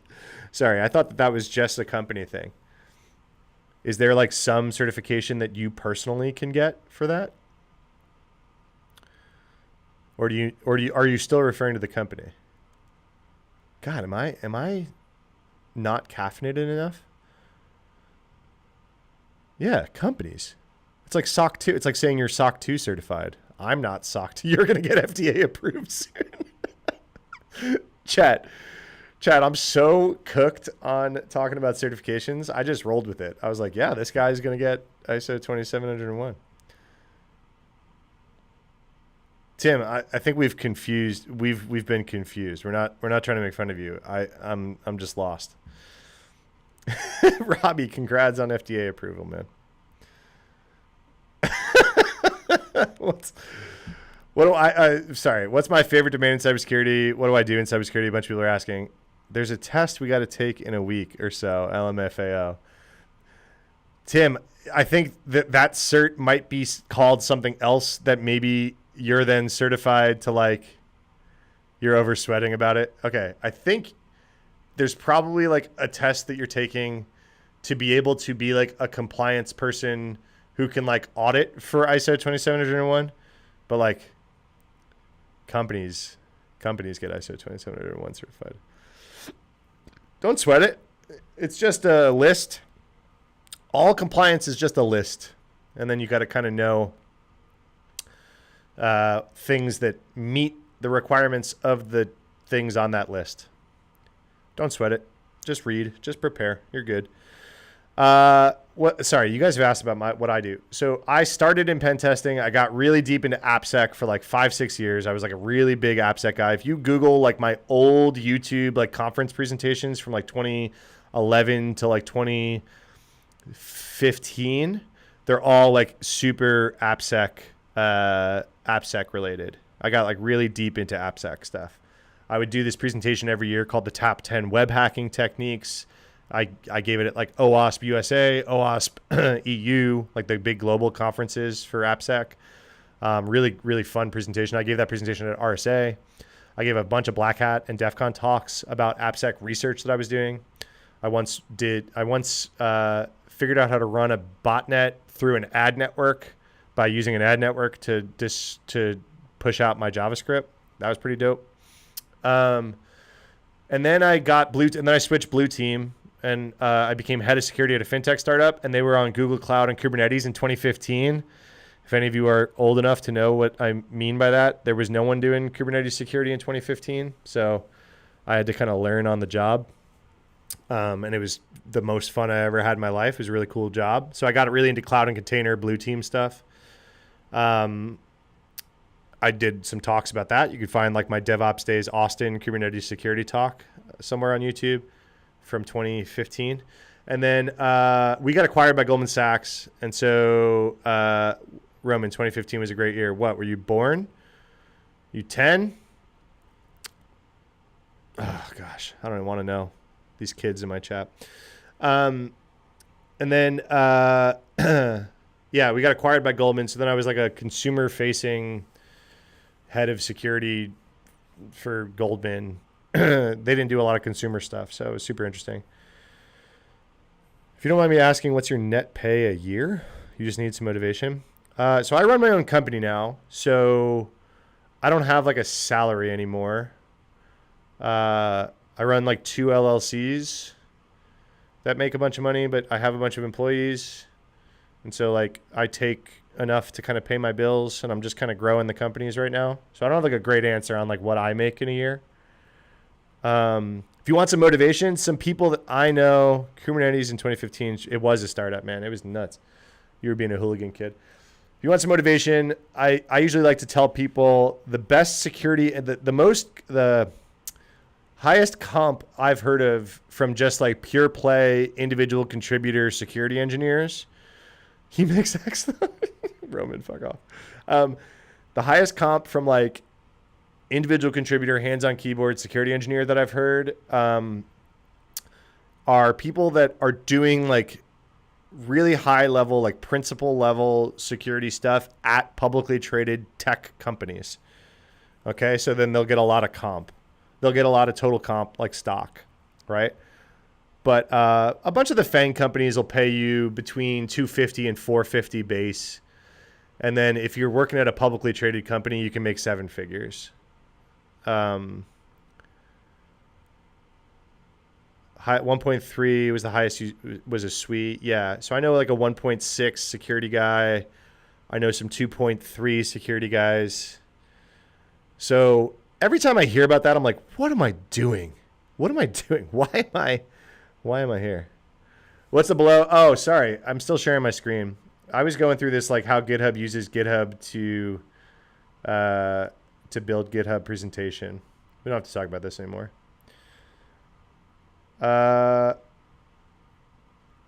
What other news story? I brought up a bunch of news stories to talk about, and then we just started yapping about a bunch of stuff. This is a new APT backdoor. What else? Anything else that I wanted to talk about? New Facebook copyright infringement on a phishing campaign. That seemed interesting. Vibe coded build systems. NX. Oh yeah. So saw that. What was this? AI propaganda factories, from state actors to bedroom micro actors. I'm going to put a bunch of this in my newsletter. If we didn't get to it on screen today, it'll be in my newsletter, volnew.com. And if it doesn't go in my newsletter, I usually talk about it if you subscribe to my Instagram. I think some of you in Twitch are subscribed to my Instagram. I have like a DM for subscribers on Instagram where I talk about shit that I don't have time to talk about on video. Someone was like, what's on your screen? I have so much on screen. The Velociraptor incident response tool was abused for remote access. This is a pretty gnarly one. I think I talked about this already. The Salesforce stuff. Yeah, I don't know. Who saw the Stream East thing? The pirating. Where'd that go?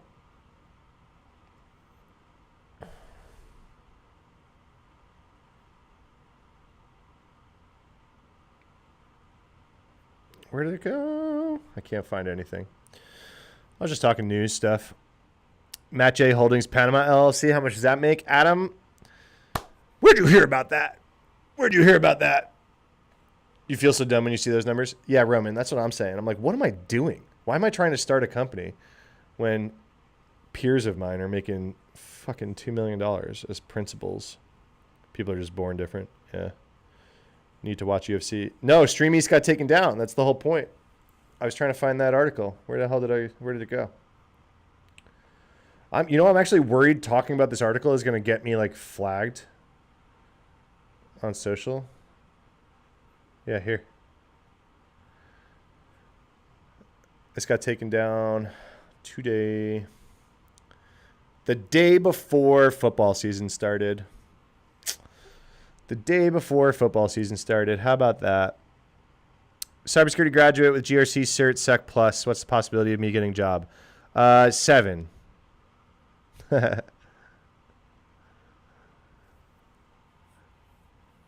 a hard question to answer.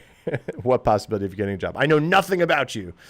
I don't know what job you're trying to get. But yeah, you should be all right. If you're a graduate and you can like talk intelligently about what you know.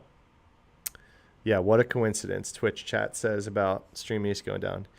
EDR, you mean expensive signed kernel level rootkit? Yeah, Adam, we talked about that when we first started the stream. Someone asked about kernel access stuff.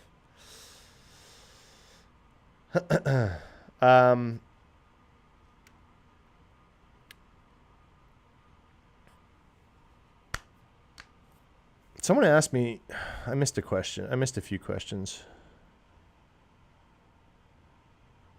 I'm cooked on certs. They've never helped me. See, I get more people in chat say that. I should have saw that. Sorry, I'm scrolling up in chat. What did I miss? I'm sure I missed stuff when I was on my soapbox. Oh, well, sorry. Ask again if I missed. You pretend to know things, you somehow get jobs. Roman, I've seen you get a few jobs now. Who took down Stream East and why? So Stream East is a pirating platform that streams like mostly sporting events that you can't watch without like a cable subscription. So it's super popular. And then, yeah, it turns out that they arrested some people in Egypt about it, which is kind of nuts. 80 associated domains and logged more than 1.6 billion visits over the past year.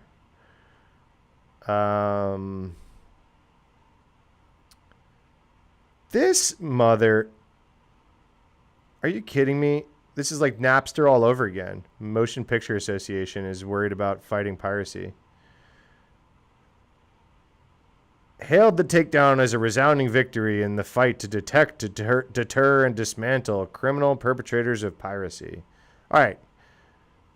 My message to you is to make it easy for us to watch this crap. I would love to give you a few bucks to watch the football season.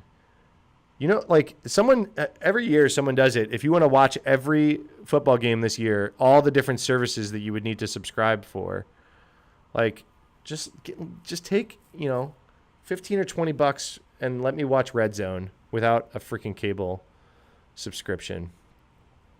So stupid. All right, I blinked. We well past 10,000 likes. Let's see if we can get to 20,000 before I get off. That'd be cool. You want to get into GRC or risk analyst role? Yeah, you should be fine if you got a degree and you know stuff about that. Heck yeah. Did I talk about the Palace breach and the Salesforce data? Yeah, I did. So, Jeff, a bunch of people got breached from them. Where is it? Where's the list? That's not the list. Where's the list? Yeah, a bunch of people got breached from them. Here's the list.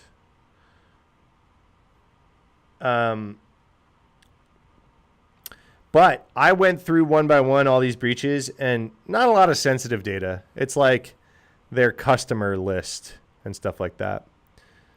It's like, do I really care about like customers that opened support tickets on Cloudflare? It's not a lot of really spicy information got stolen out of this. Beginner YouTube pages. What's the guy? Chat. What's the guy? What's the guy that's good on YouTube that for beginners? Professor something. I like Cyber with Sandra. She seems cool. I think we worked together at B of A briefly. We didn't like know each other then, but I think we were there at the same time. She makes beginner content, cyber with Sandra. Oh, chat, help me out. Professor Messer, thank you, Roman. Professor Messer, everyone likes Professor Messer. Good beginner channel. Network Chuck is cool. I like Network Chuck. Got to meet him in Vegas this year. Seems like a good dude. She pumps bootcamp sponsors. Other than that, yeah, Cyber with Sandra. I don't know about her sponsors, but I just like that she makes beginner focused content. I don't make a lot of beginner focused content. I try to stay away from it because, as you guys know, I get a little spicy when I talk about some of the certs and boot camps out here. Professor Messer seems like one of the good ones, right? He puts out a bunch of free stuff, right? Goals, to be honest, you're trying to get like those Egyptians, building a platform that makes a difference. Yeah, right. Josh Matacor is good. Cool.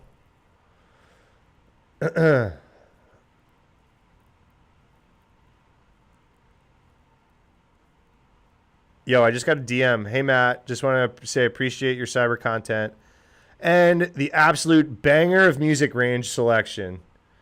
Makes it way more digestible when I got Joyce Manor, a brand new set, playing in the background when consuming my updates. Thank you for someone appreciating the true value that I bring to cybersecurity, which is pop punk emo music soundtracks on my Instagram news carousels. It's what I'm actually bringing to the table. I got to clip that and send that to that guy who just DM'd me that. Thank you, sir. Someone who gets it. Someone who gets it.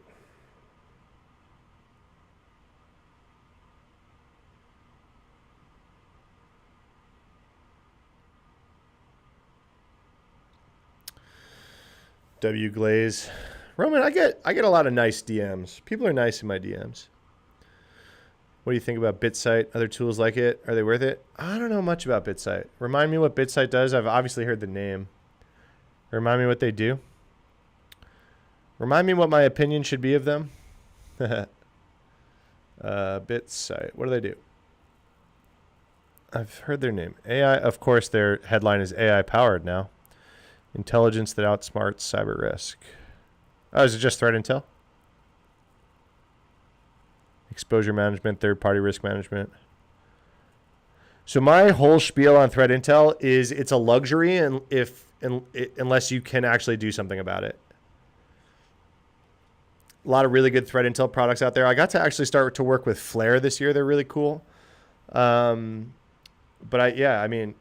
I've worked with a lot of companies that talk about building a threat intel program out, and it's like, well, what are you going to do with the intel once you get it? You're spicy about certs and boot camp. Maybe I found the first TikTok live I might agree with. Adam, I went off for half an hour about how I hate certs and boot camps. And I can't stand that you scroll TikTok live and every other cybersecurity person just has their salary on the screen selling you. Chat, put ones in chat and I'll tell you what certs to get. Hate it. Hate it. Adam, don't get me started again. Cybersecurity rating. Adam, this is on my YouTube. You can watch the VODs from my live streams on YouTube, so you can find my rant.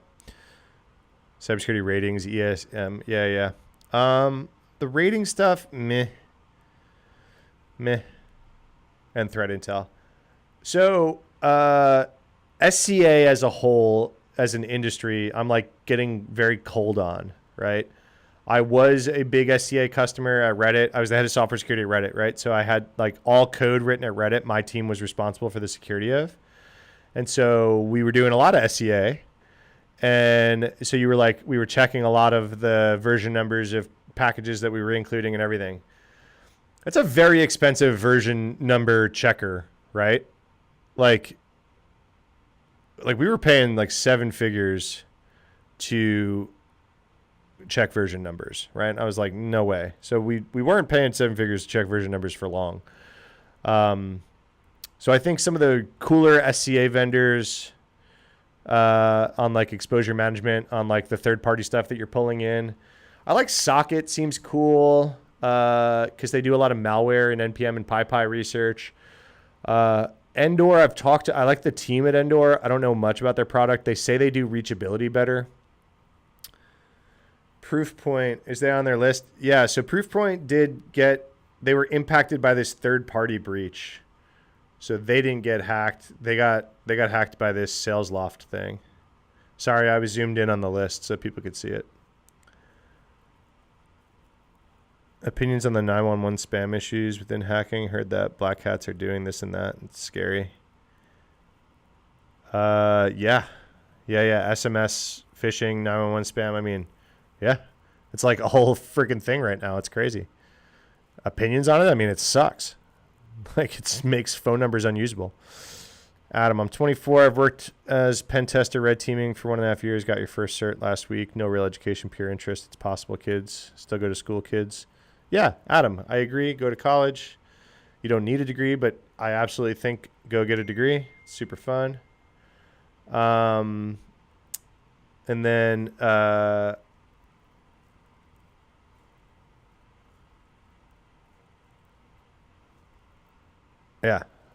congrats on your first cert.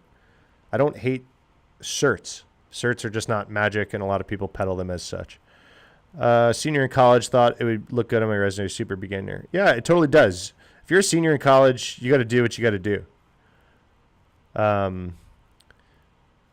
Get out in the real world, meet people is like your top priority when you're that early. Boot camp to get 7-figure job in 2 weeks. Exactly. That's the kind of crap that I can't stand, right? I'm going to get you $90,000. Using AI to fake calls. How can we work around this to stop it? No, not that. They're using AI to fake calls. Sorry, what's the 911 spam and using AI to fake calls? How can small businesses stop what? I'm not following, sorry. Do you enjoy cybersecurity a lot? I hope so, man. I don't do anything else. Was it SalesLoft or Salesforce? So funny, SalesLoft is a Salesforce like plugin. So there's this SalesLoft drift tool that integrates into Salesforce. And so what SalesLoft was the one that got breached. If you were a Salesforce customer that had this SalesLoft plugin, yeah, not to make it so fucking confusing. If you had this plugin enabled, the attackers were able to get your Salesforce data out of it. So all these customers, all these people are using Salesforce and SalesLoft. But the information stolen out of it doesn't seem super interesting. It's like customer case files and crap. You had to get the cert because your company told you to. Exactly. Then go do it. Of course, go do it. Don't at that point say, well, this guy on TikTok Live hates certs, so I'm not going to do it. If your company's paying for it or wants you to get it, go get it. But I hate people selling people the dream of if you get this chain of 7 certs, your LinkedIn will be unstoppable. Pay me for the advice. Get out of here.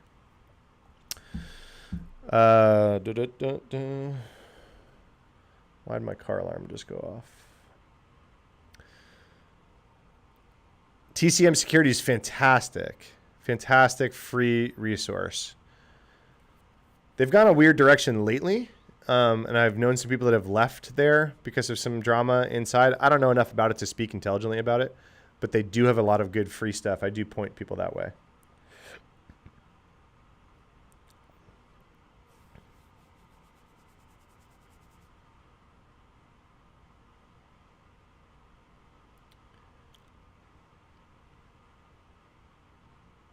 Sorry, I'm trying to figure out why my car alarm just went off. Oh, just dumb. Sorry, scrolling up. What's your favorite antivirus to stop hackers? Whoo, that's a question. Sorry. Whew. No, just no. Antivirus. No, sorry.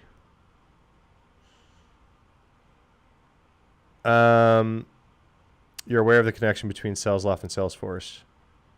Oh, sorry. I wasn't. I didn't know about this. I didn't know what the hell SalesLoft was. It'll just be customer data, but potentially tenant data. Yeah. Some people are definitely like chasing fires, but I'm not like overall worried about this.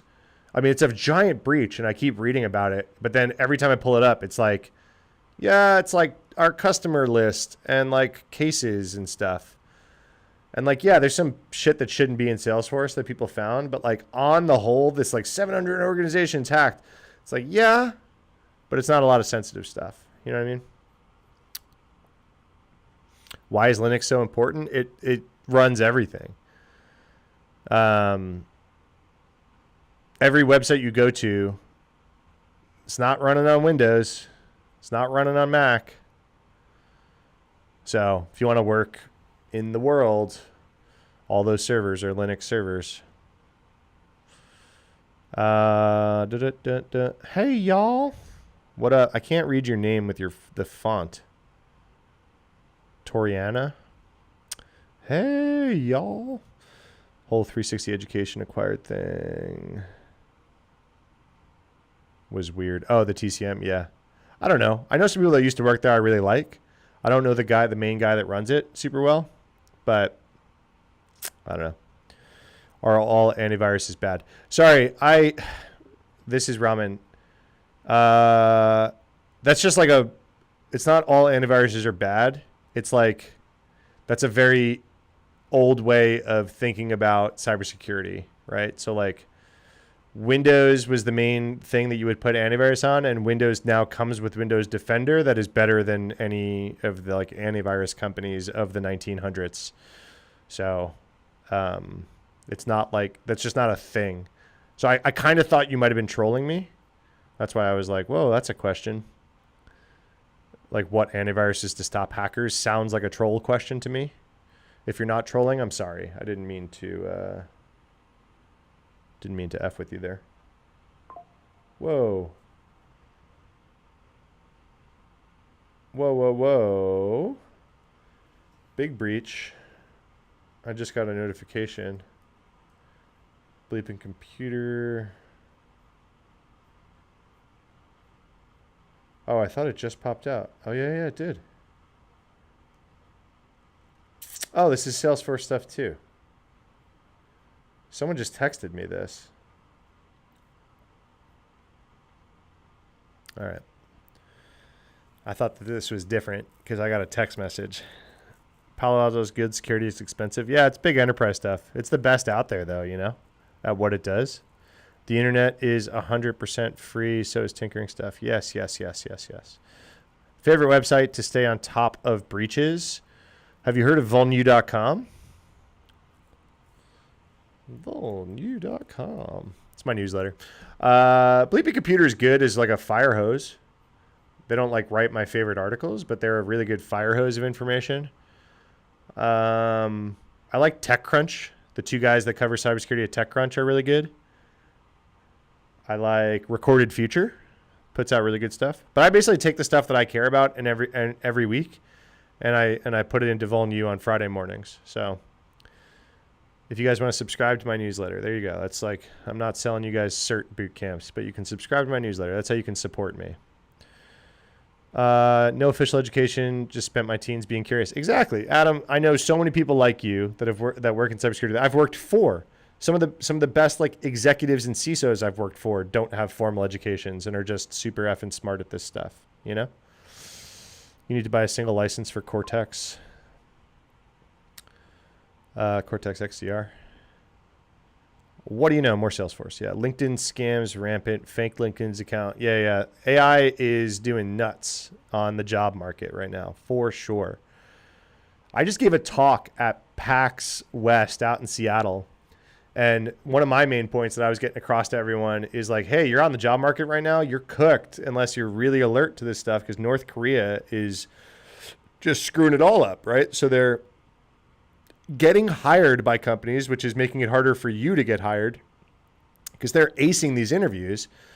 The way we said it at PAX West, because it's a gaming conference, is like North Koreans are quick saving job interviews. They'll do an interview under an identity, figure out the questions, then make a whole new identity, change how they look, or swap in a new person, and get hired because now they know the answers to the question. So it's like quick saving a boss on a job interview, right? And then they get in there, they're working 10, 12 jobs at the same time, a few of these North Korean engineers. Then they extort the company because they're like stealing data while they're there. So they're getting paid. They're siphoning the money back to North Korean government. Then once they get caught, because they're not very good employees and they're siphoning a bunch of data and acting really weird, so they like get caught inevitably, and then they extort the company to be like, well, we stole a bunch of data while we were here and you hired a North Korean spy, so pay us or we're gonna leak all this data. So they kind of like double whammy. It's like a job scam, and then they extort the data while they're there. And then on the other side of it, they're trolling around Discord and LinkedIn, and they're posting fake job openings and doing fake job interviews for jobs that don't exist. And what they're doing is, while you're doing a coding interview, they're targeting developers. And while you're doing a coding interview, they'll have you install a fake NPM package or a fake PyPy package that's malware. So they're like, hey, you got to install this package in your code, and then here's the documentation for it. We want to see you implement XYZ feature live. And that NPM package is malware. And they're doing it for developers in the crypto and Web3 space, because then they know if they get malware on that developer's computer, they can drain their crypto wallet. Okay? So they're cooking both sides of the job market. They're getting hired and extorting people, and they're putting out fake jobs and hacking you as someone who's interviewing. The other thing that I saw them do is, while you're trying to connect to the interview, it's a fake interview, right? Fake job. And then while you're connecting to the interview, they'll make it so the Zoom stops working. So like the camera will go off, or they'll kick you out of the meeting and be like, hey, what happened? You're not in the meeting, right? Then they'll say, hey, we've seen this happen before. You got to update Zoom. Here's a Zoom update. And they'll send you a link to a Zoom update. What do you think that is? It's more malware. And it's like, people think that they're not going to fall for social engineering schemes because they laugh about like Nigerian prince emails. But if you were trying to get a job, if you were unemployed for like 6 months, you're broke, you're trying to get a job, this person's interviewing you, they seem hyped about you, your fucking Zoom call drops, you're going to install that damn update and try to get back on that call as soon as possible. Tell you what, right? So when people are like laughing about people falling for social engineering, no, it takes the right scam. It takes you in the right mindset, the right compromised mindset. It takes them creating the right sense of urgency, and any of us would fall for that. I would fall for that 100 times out of 100, right? If I was unemployed and my Zoom wasn't working and the person said, hey, you got to install this update for Zoom, I'm falling for that 100 times out of 100. That's what's going on right now. North Korea is absolutely screwing the job market here because of both sides of this. And then what do? We can't go, what are we going to do? Is the FBI going to arrest a North Korean? So we sanction them, and we're like, yo, you can't do business with North Korea. Guess what? No one could do business with North Korea for the last 20 years anyway. So what do our sanctions do, right? And then, oh, wait a second, I forgot a key part. So they're putting real jobs up, right? So like, I told you they're putting fake jobs up and then hacking the developers, but then they'll list real jobs on LinkedIn, real jobs because they will pay you, right? But the job is, we're going to mail you a laptop, you're going to open it and connect it in your residential neighborhood in the United States, and then you're going to let us install our remote connection software so that we can tunnel in from North Korea. And so now these people are getting arrested because they had 29 laptops in their living room because some North Korean mailed them the laptops. Because what happens when they get hired at a job in the U.S.? They need a U.S. address to mail the laptop to. So who's receiving that laptop? It's Americans that they hired to be a laptop farm, a mule, right? And so you got like people with 29, 50 laptops in their living room connected to the thing. They help the North Korean install the remote control software on the laptop in the U.S. How's the laptop farm work? So they advertise a job. It's like a Craigslist listing. It's like, hey, easy money, IT, like facilitation, and they put it up, and it's like, this, it almost looks like a real job, right? She didn't even know. Some of them said they didn't know. Come on. If you got 29 laptops in your living room, you're talking to some guy in North Korea because he can't be awake at normal business hours. Come on, you didn't know. You didn't know, right? Anyway, so sometimes they're advertising it and they're faking it. Sometimes they work with these people long enough, everyone knows what's going on, right? Look it up. What's her last name? Her last name was Chapman, right? Her last name was Chapman. I think she was in Tennessee or Arizona. 2 people got arrested. A Tennessee house and an Arizona house got arrested. And they had dozens of laptops in their house. So the North Korean goes for the job interview remotely, right? Like I said, they'll fail the job interview. They're even trying to use AI to get the job interview answers. They don't care if they fail. They got all the questions now. Now their partner will get the next job interview, right? Because they're in a call center. There's a bunch of them doing it. They have a whole operation. We've actually people have hacked into this operation. We have their Google Drive got released recently. So you can go see the whole Google Drive of this North Korean scam center. They're running it like a company. So they've got scripts and identities, and like they can talk about their wives. They can talk about where they went to college. They can talk about their pets because they have it in a script. So they have the identities, they have their stories straight, right? They'll swap people. One person will get hired and then another person will show up the next day and they've got the script of who they are, and the person's never met them. They're just remote, and they see someone on a fuzzy webcam. And they're like, yeah, it's this guy, right? So they'll get hired, right? They'll go to the interview. They'll get the questions. They'll get it wrong. Another guy will come. Now he's got all the questions that are going to be asked in the interview. Get hired. Now what? The job needs to mail you a laptop. So they list a job in the U.S. that says you're going to be an IT remote blah, blah, blah facilitator. We need you to accept these laptops in the mail, and then you're going to open them up, and then we're going to like install remote control software on them, and you're going to keep them powered and internet connected in your house, right? And we're going to pay you, $500 a month per laptop that gets sent to your house or whatever. So these people are making good money, and they're cut in on the scam, right?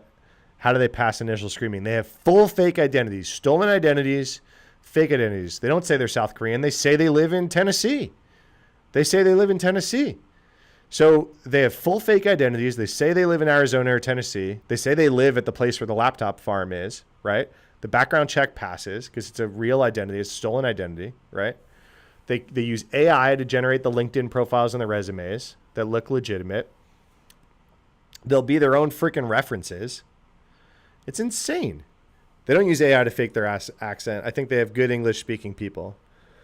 I've seen AI to like deep fake their face, but I don't even think they really do that. It is face cam. But you can't racially profile someone with an Asian accent and a webcam. You know what I mean? If they pass the interview.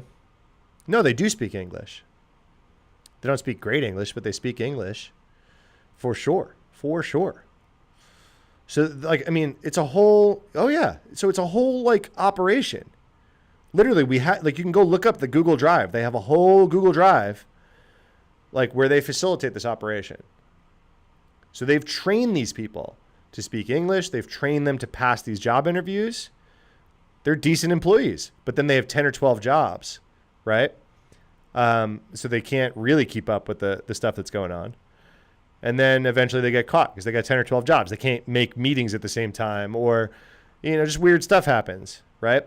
So KnowBe4 is a cybersecurity company that did this. KnowBe4 is a cybersecurity training company. They hired a North Korean on accident. They immediately caught him. So the laptop went to a laptop farm. The first thing the laptop did when they mailed it to him was install remote control software. Guess what? If you're a competent IT team, you have security monitoring software on your desktops, right?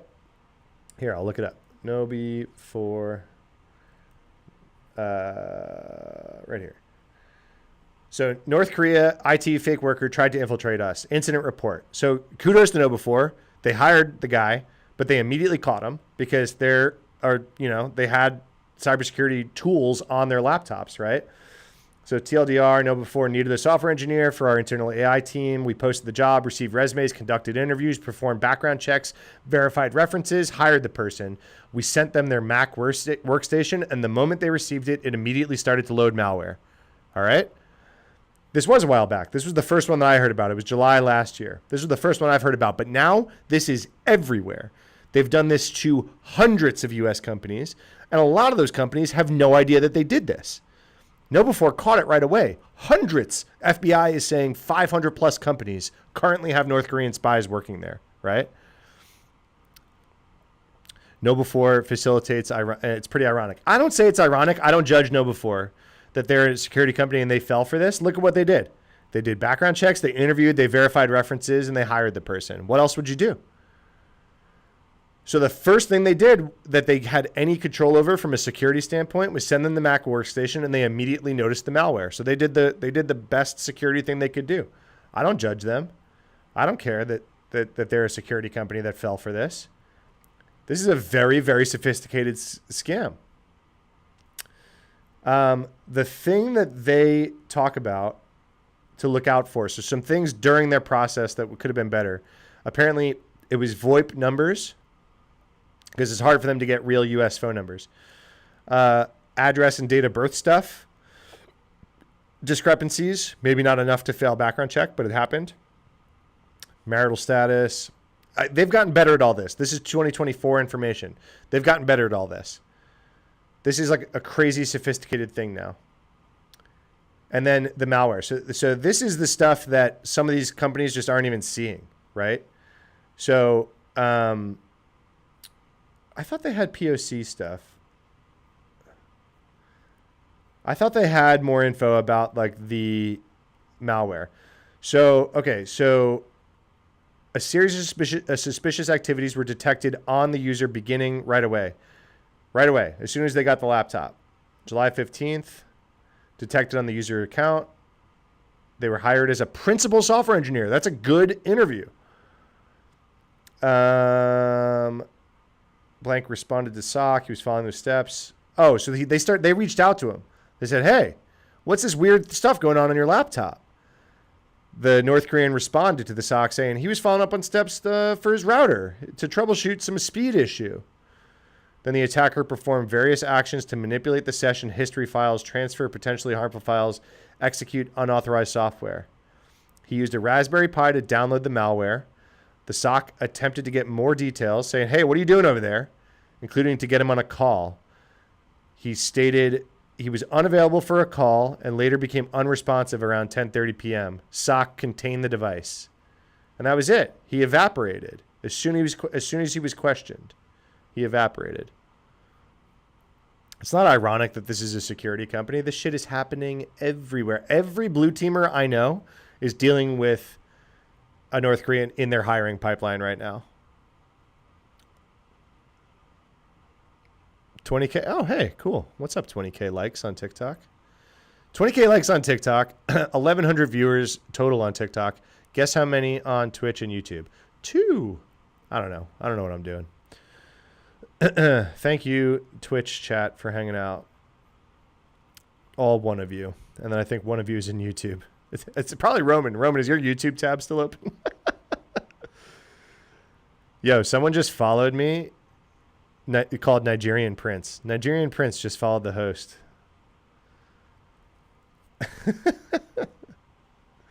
Easy way to prevent this. During the interview, say something critical of North Korean government. Yeah, you're probably going to run into trouble on like legally if you like ask a bunch of your Asian people to like say something about North Korean government or whatever when they're interviewing. I wouldn't do that. We need this type of content on YouTube. Go find my YouTube. I'm currently live on YouTube. I do tons of long YouTube videos. Actually, I did a video about North Koreans in the hiring pipeline. I covered the whole rant that I just covered. And that video bombed. So I got to remake that video and try to do better.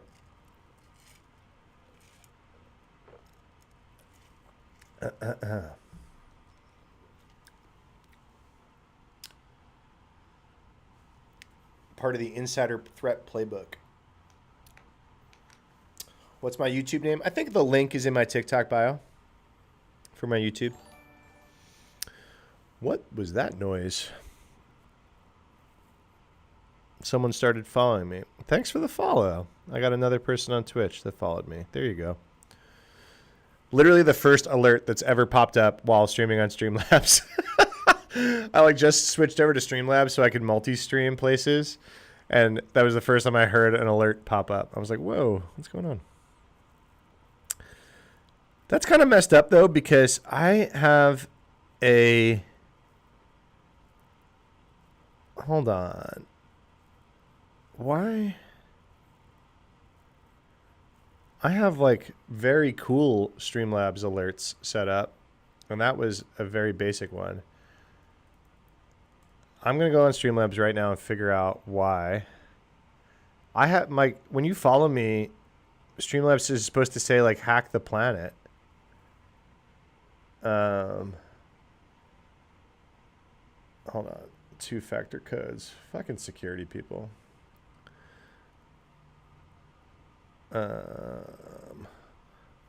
Why? Oh, why did that alert not make the fun noise and made the boring noise? It was like the default Twitch thing.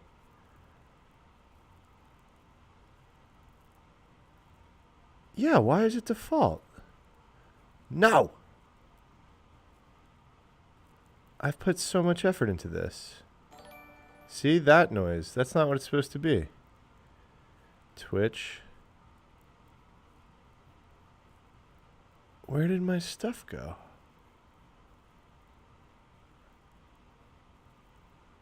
Oh. Hold on. How do I save this now?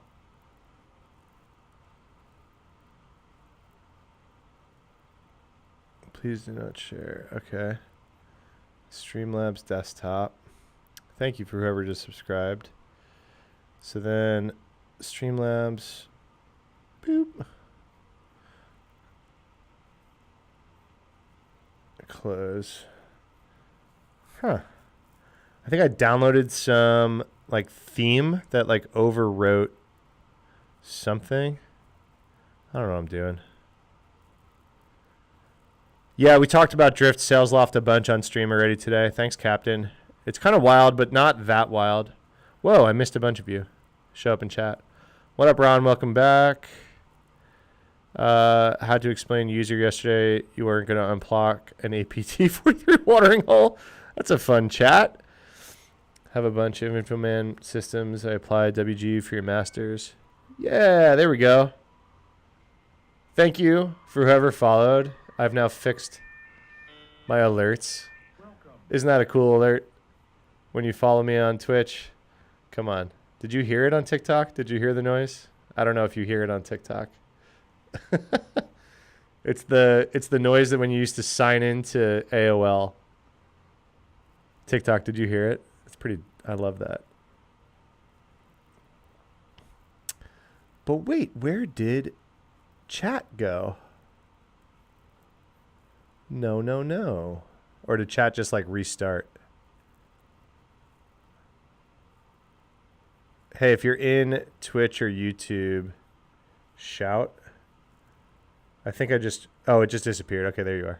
Yeah, I think I just reset it when I switched from my template to something else.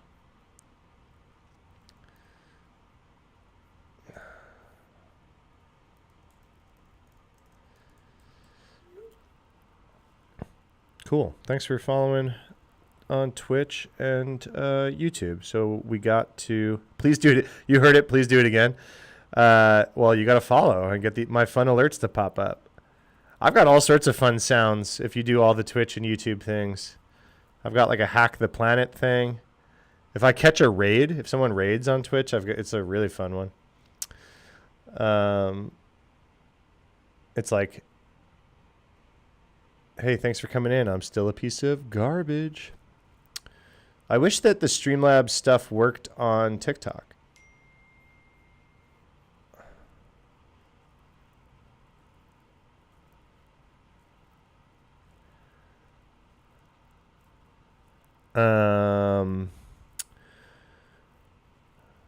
If anyone knows how to do that, you're going to unfollow and then follow again just to get the alert to come up. I don't know if that works, but yeah, cool.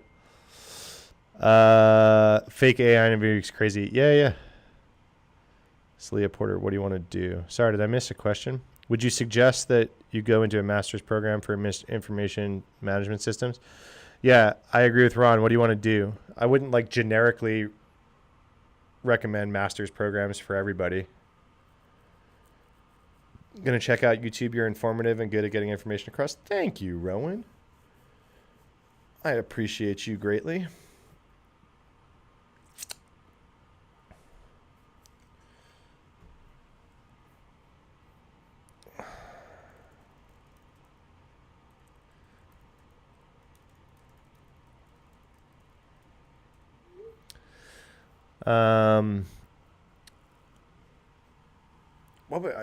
I went off on North Korean IT workers because it's still going on. But yeah, Sells-Loft Drift, you guys are still asking about.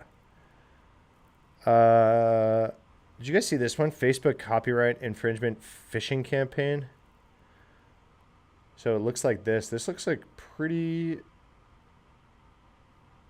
The emails themselves contain phony versions of the Facebook logo, falsely notify recipients of copyright infringement. It's been reported that recent activity might be in violation of copyright laws. That's a really bad fake logo. Like, this overall looks like a pretty good phishing attempt, but that logo is really bad. Oh no, maybe it was a bad screenshot. That's still a really bad fake logo.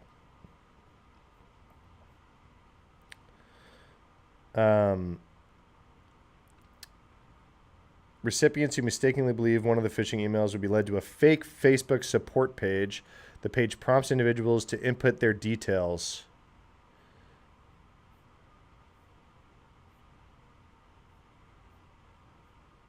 Yeah, okay, that's pretty gnarly. That's a pretty bad one, though. Unless you're looking to go into info management, don't see the master's as important. Even for management, don't think it's important. Yeah, I don't know a lot of people with master's degrees. I'll go with that. I've been in this industry a long time. Not a lot of master's degree people. Who has been dealing with ClickFix stuff?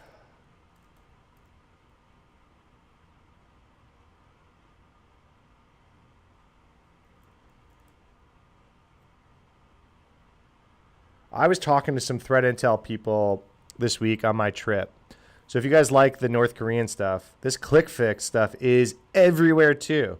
Everywhere. All the blue teamers I know are fighting freaking ClickFix incidents and North Korean hiring incidents. Who knows what ClickFix is? Shout it out. I'll show you. Show you what it looks like. Is it not in here? This is just straight malware analysis. Does this not show the lore? Come on. Unit 42. You're usually good at this. Where is it? All right. This one has it for sure. Microsoft Threat Intel. ClickFix attack chain. Come on, show me a lore. Yeah, here's one. Click to fix. Can you guys see it? It's kind of blurry. But it's like an HTML attachment makes it look like it's a Microsoft Word with a background. And then it's like a pop-up. How to fix, because this Word Online extension isn't installed. Click to fix. That's why it's called ClickFix. Then the other thing they do, this is really blurry, is they're really big on getting you to run commands, PowerShell commands on your computer. So they'll say, like, do Windows R. Where's the Cloudflare one? There's like a fake Cloudflare CAPTCHA. Did I just pass it? No, that looks like a real one. There's like a fake Cloudflare CAPTCHA where it's like, oh, you failed the CAPTCHA. Yeah. Look at this. Look at this. Who's been dealing with this? Any of you? I know some people in here hang out in like threat intel stuff.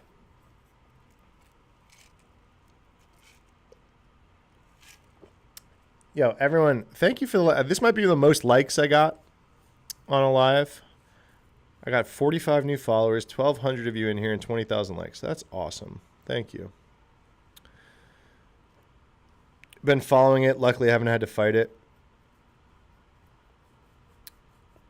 Yeah, a lot of people I know have been messing with, like blue teamers are like chasing this. A lot of people are falling for this. So for those of you in chat who might be like beginners or new or whatever, right? This is like, please never do this, right? So what's going on here is you go to this website. With JavaScript on the website, they can force stuff into your clipboard.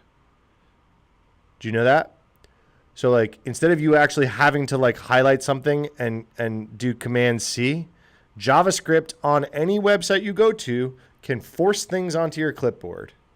All right. Hey, I see your question about beginners. I'm just not going to completely change topics right now. I've talked a lot about that.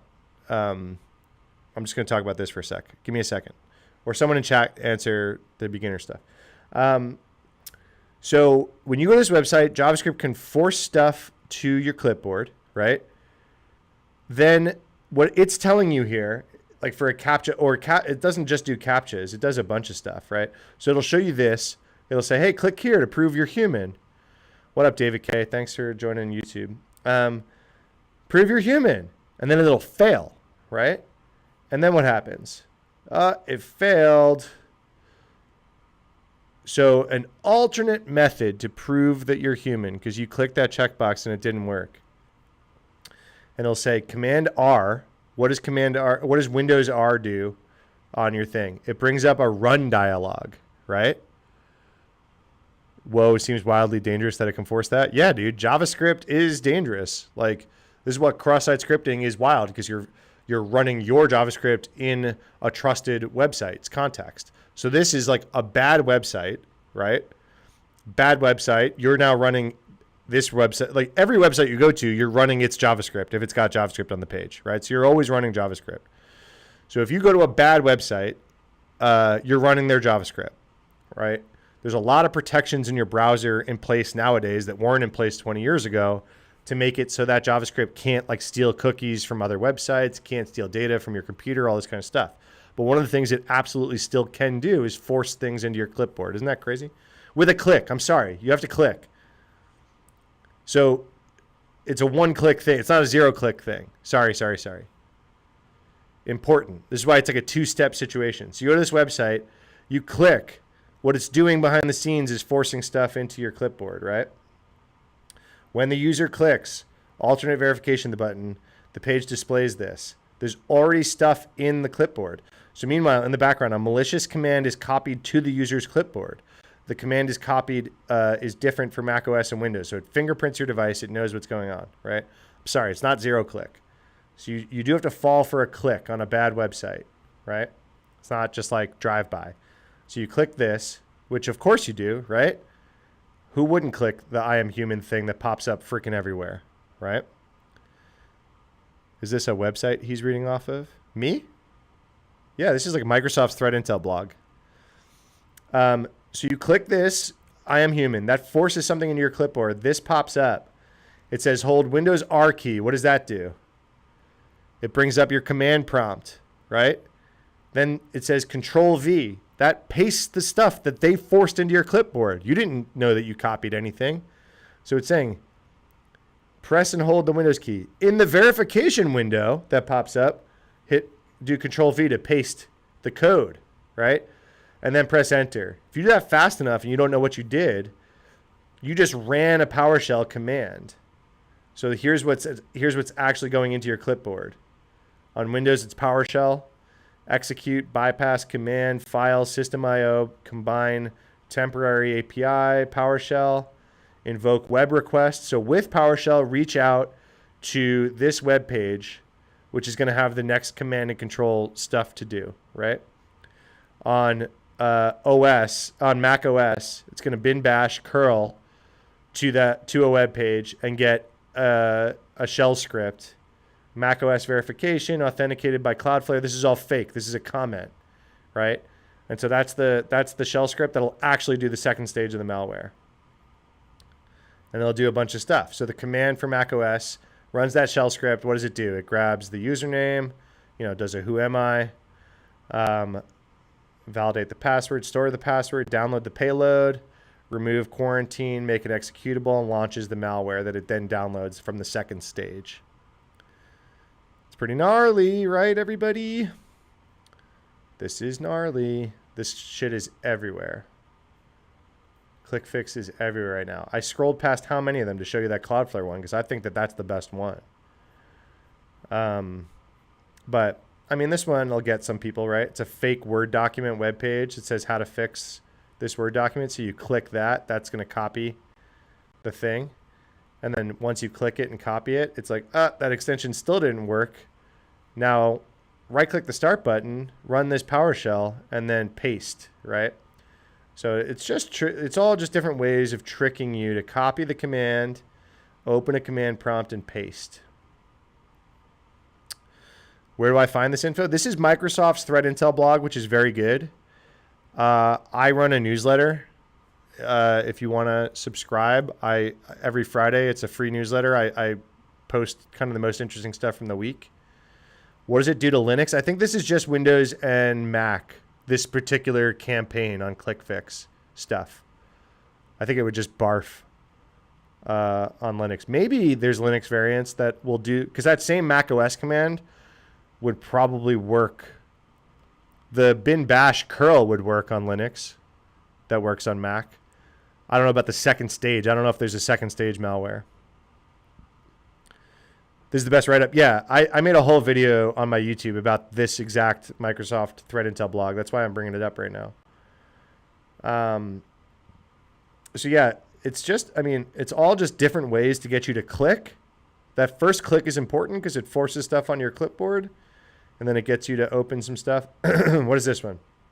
Phishing email impersonating the Social Security Administration, right? Download this statement. The download, okay, so here's some of the nasty stuff that I've seen malware do this year. That's kind of crazy. So usually malware is like you download the thing and that's the malware. Nowadays, they're getting smart, right? Because they know that, you know, you've got all sorts of protections to download, like to scan this stuff that you download out of an email, or people are smart and aren't downloading attachments or whatever, right? So this email is completely benign. Nothing in this email is malicious. So this is increasing the likelihood that this email will get through all the filters, right?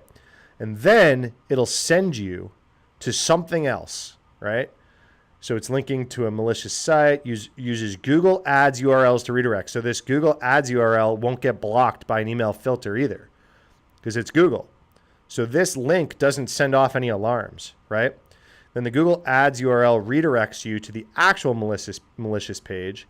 And then here, even here, they're not telling you to download something that's like malicious. Even here, what happens? They blur the site out and say, prove that you're not a robot. And this is a fake CAPTCHA, and you click that, and that starts the ClickFix thing. Isn't that gnarly how many stages that is? So you get an email that's completely benign with a link to Google, which is completely benign. So all of this will pass all like email filters and everything. Then that'll redirect you to this page, which itself isn't that bad. But then it's this CAPTCHA.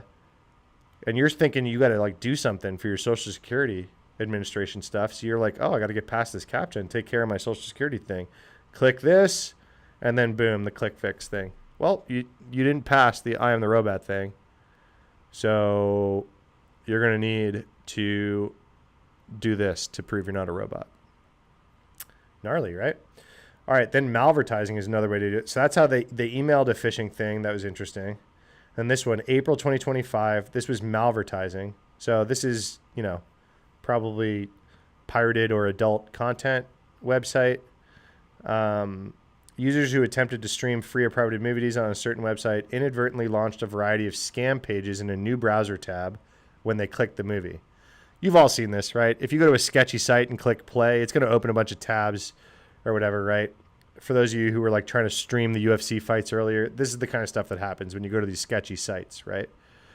And so then one of these scam pages, it's called malvertising, right? Because really a lot of those things are just ads.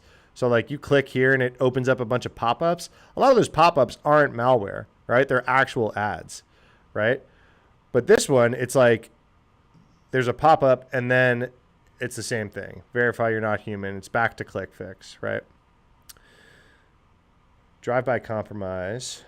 Some threat actors have been observed leverage compromised websites.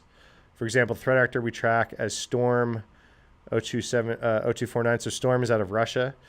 Has traditionally used email to deliver, whether by PDF or URL links. However, since the beginning of March 2025, they switched to compromising legitimate websites, so like WordPress plugin vulnerabilities or something, and then they use click fix techniques on this. So this is a legitimate website, so you're not on a sketchy website. You're on like a WordPress site that maybe you use to read all the time. But if they're using a vulnerable plugin and this Russian hacker compromised it, they could then stage this click fix thing on that. Gnarly, gnarly, gnarly. Maybe I should make another video going through this whole Intel report. This is a really good Intel report. I think I made one called like this CAPTCHA hack steals all your data or something. Everyone yelled at me for it being clickbait. I don't know. I'm bad at YouTube titles. I don't try to do clickbait. I try to just make it interesting, but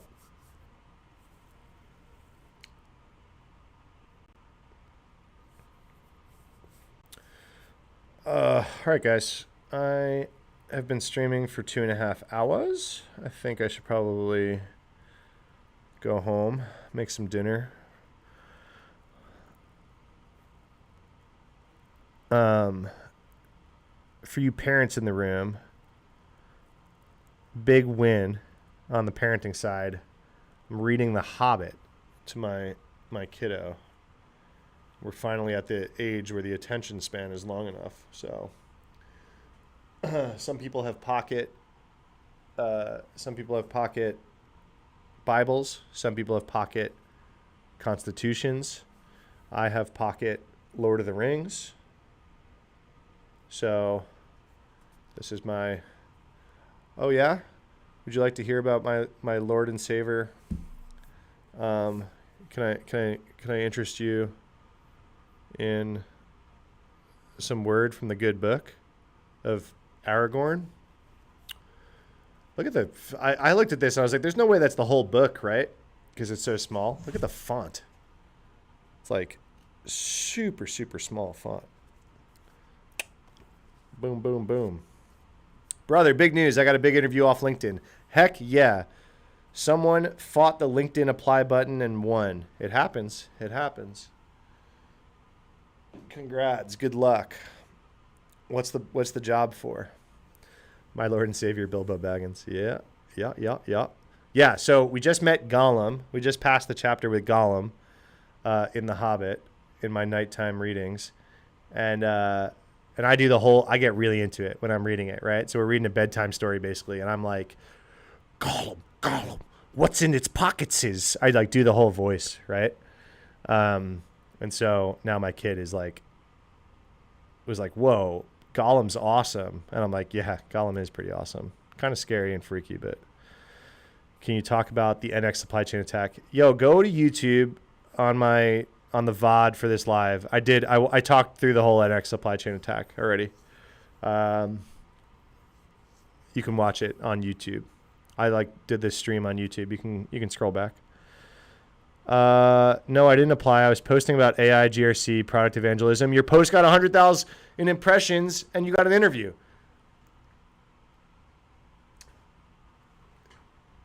Chat, I am validated. What kind of advice do I give everyone in chat every day? Where's Roman? What kind of advice do I give everyone every day? Stop fighting the LinkedIn apply button. Learn in public. Learn about stuff. Make content publicly. Learn in public. Here you go. This fine person in chat made a post on LinkedIn and got a job interview about it. That's what I'm saying, man. That's what I'm saying. Twitch, I hate it, to be honest. I know people don't like this advice, but I'm telling you, you have to be able to, you don't have to make videos like me. You don't have to write blogs like I used to, but just do something that you can point to that you're making your own luck, right? You're making your own luck. that the right person will see it and go, oh, this person's smart, this person's nice, this person's not an asshole. Let's talk to them, right? In order to do that, you got to exist publicly. Otherwise, no one's ever going to know you, right? If you just apply to jobs and you have nothing to point to publicly that you're smart and not an asshole, it's harder. It's not impossible. I know a ton of introverts that have gotten hired just by quietly applying for jobs and have no internet presence whatsoever. But boy, is everything you want on the other side of being more public about stuff. Yeah, I know. It's all LinkedIn. You got noticed by a ton of C-suites. It's a little deeper. You'll tell me. Yeah. Yeah. Hey, there's a lot of reasons. Listen, I've caught stalkers. I've been swatted. There's a lot of downsides to being public about stuff. So I understand, and it's not for everybody. Okay. But even if it's a GitHub profile, even if it's not a conference thing or whatever, right? Yeah, I've been swatted. It sucked. I went viral talking about a certain hacking group. My tweet about a certain hacking group got a few million impressions, and SWAT team showed up a few hours later. Wasn't fun.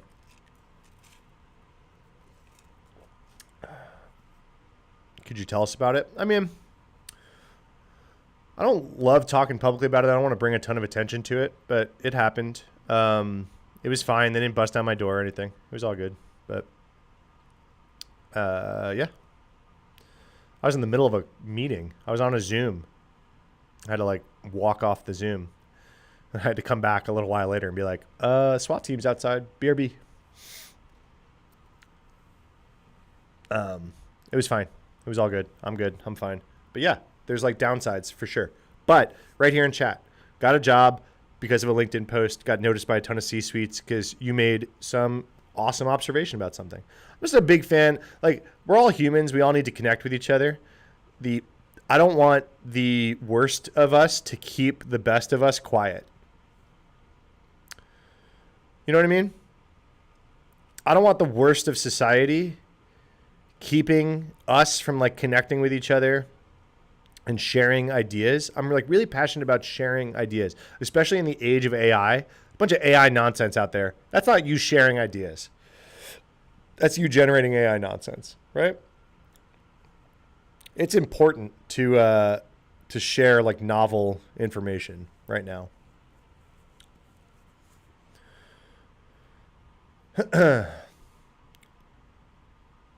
All right, this is one of those times where I say I'm going to go for half an hour, right? I'm going to go. So I got, I was telling you guys I was obsessed with the Lord of the Rings stuff. I was at PAX West, and there was a nerdy rubber ducky. I shouldn't have been Googling live on stream. There was a Gollum rubber ducky that I got to bring home for my kid. That was pretty cool. I was we just read the Gollum chapter 3 days ago, and I found a Gollum rubber ducky. It's pretty dope. All right, guys. Go. You got to go to feed your zoo. Yeah, cool. Thanks for hanging out. For those of you who hung out this whole time, a bunch of you did. I appreciate you. I'm going to go cook some dinner. I'll probably be live tomorrow. Maybe not across YouTube and Twitch and everything, but I'll go live on TikTok at least for a little while tomorrow. Cool. Thanks, everyone. If you enjoyed all this, please subscribe to my YouTube and my newsletter. It's the best way to support me right now. Volnu.com and my YouTube. You can find links in my bio and everywhere. I'm easy to find. Thank you so much.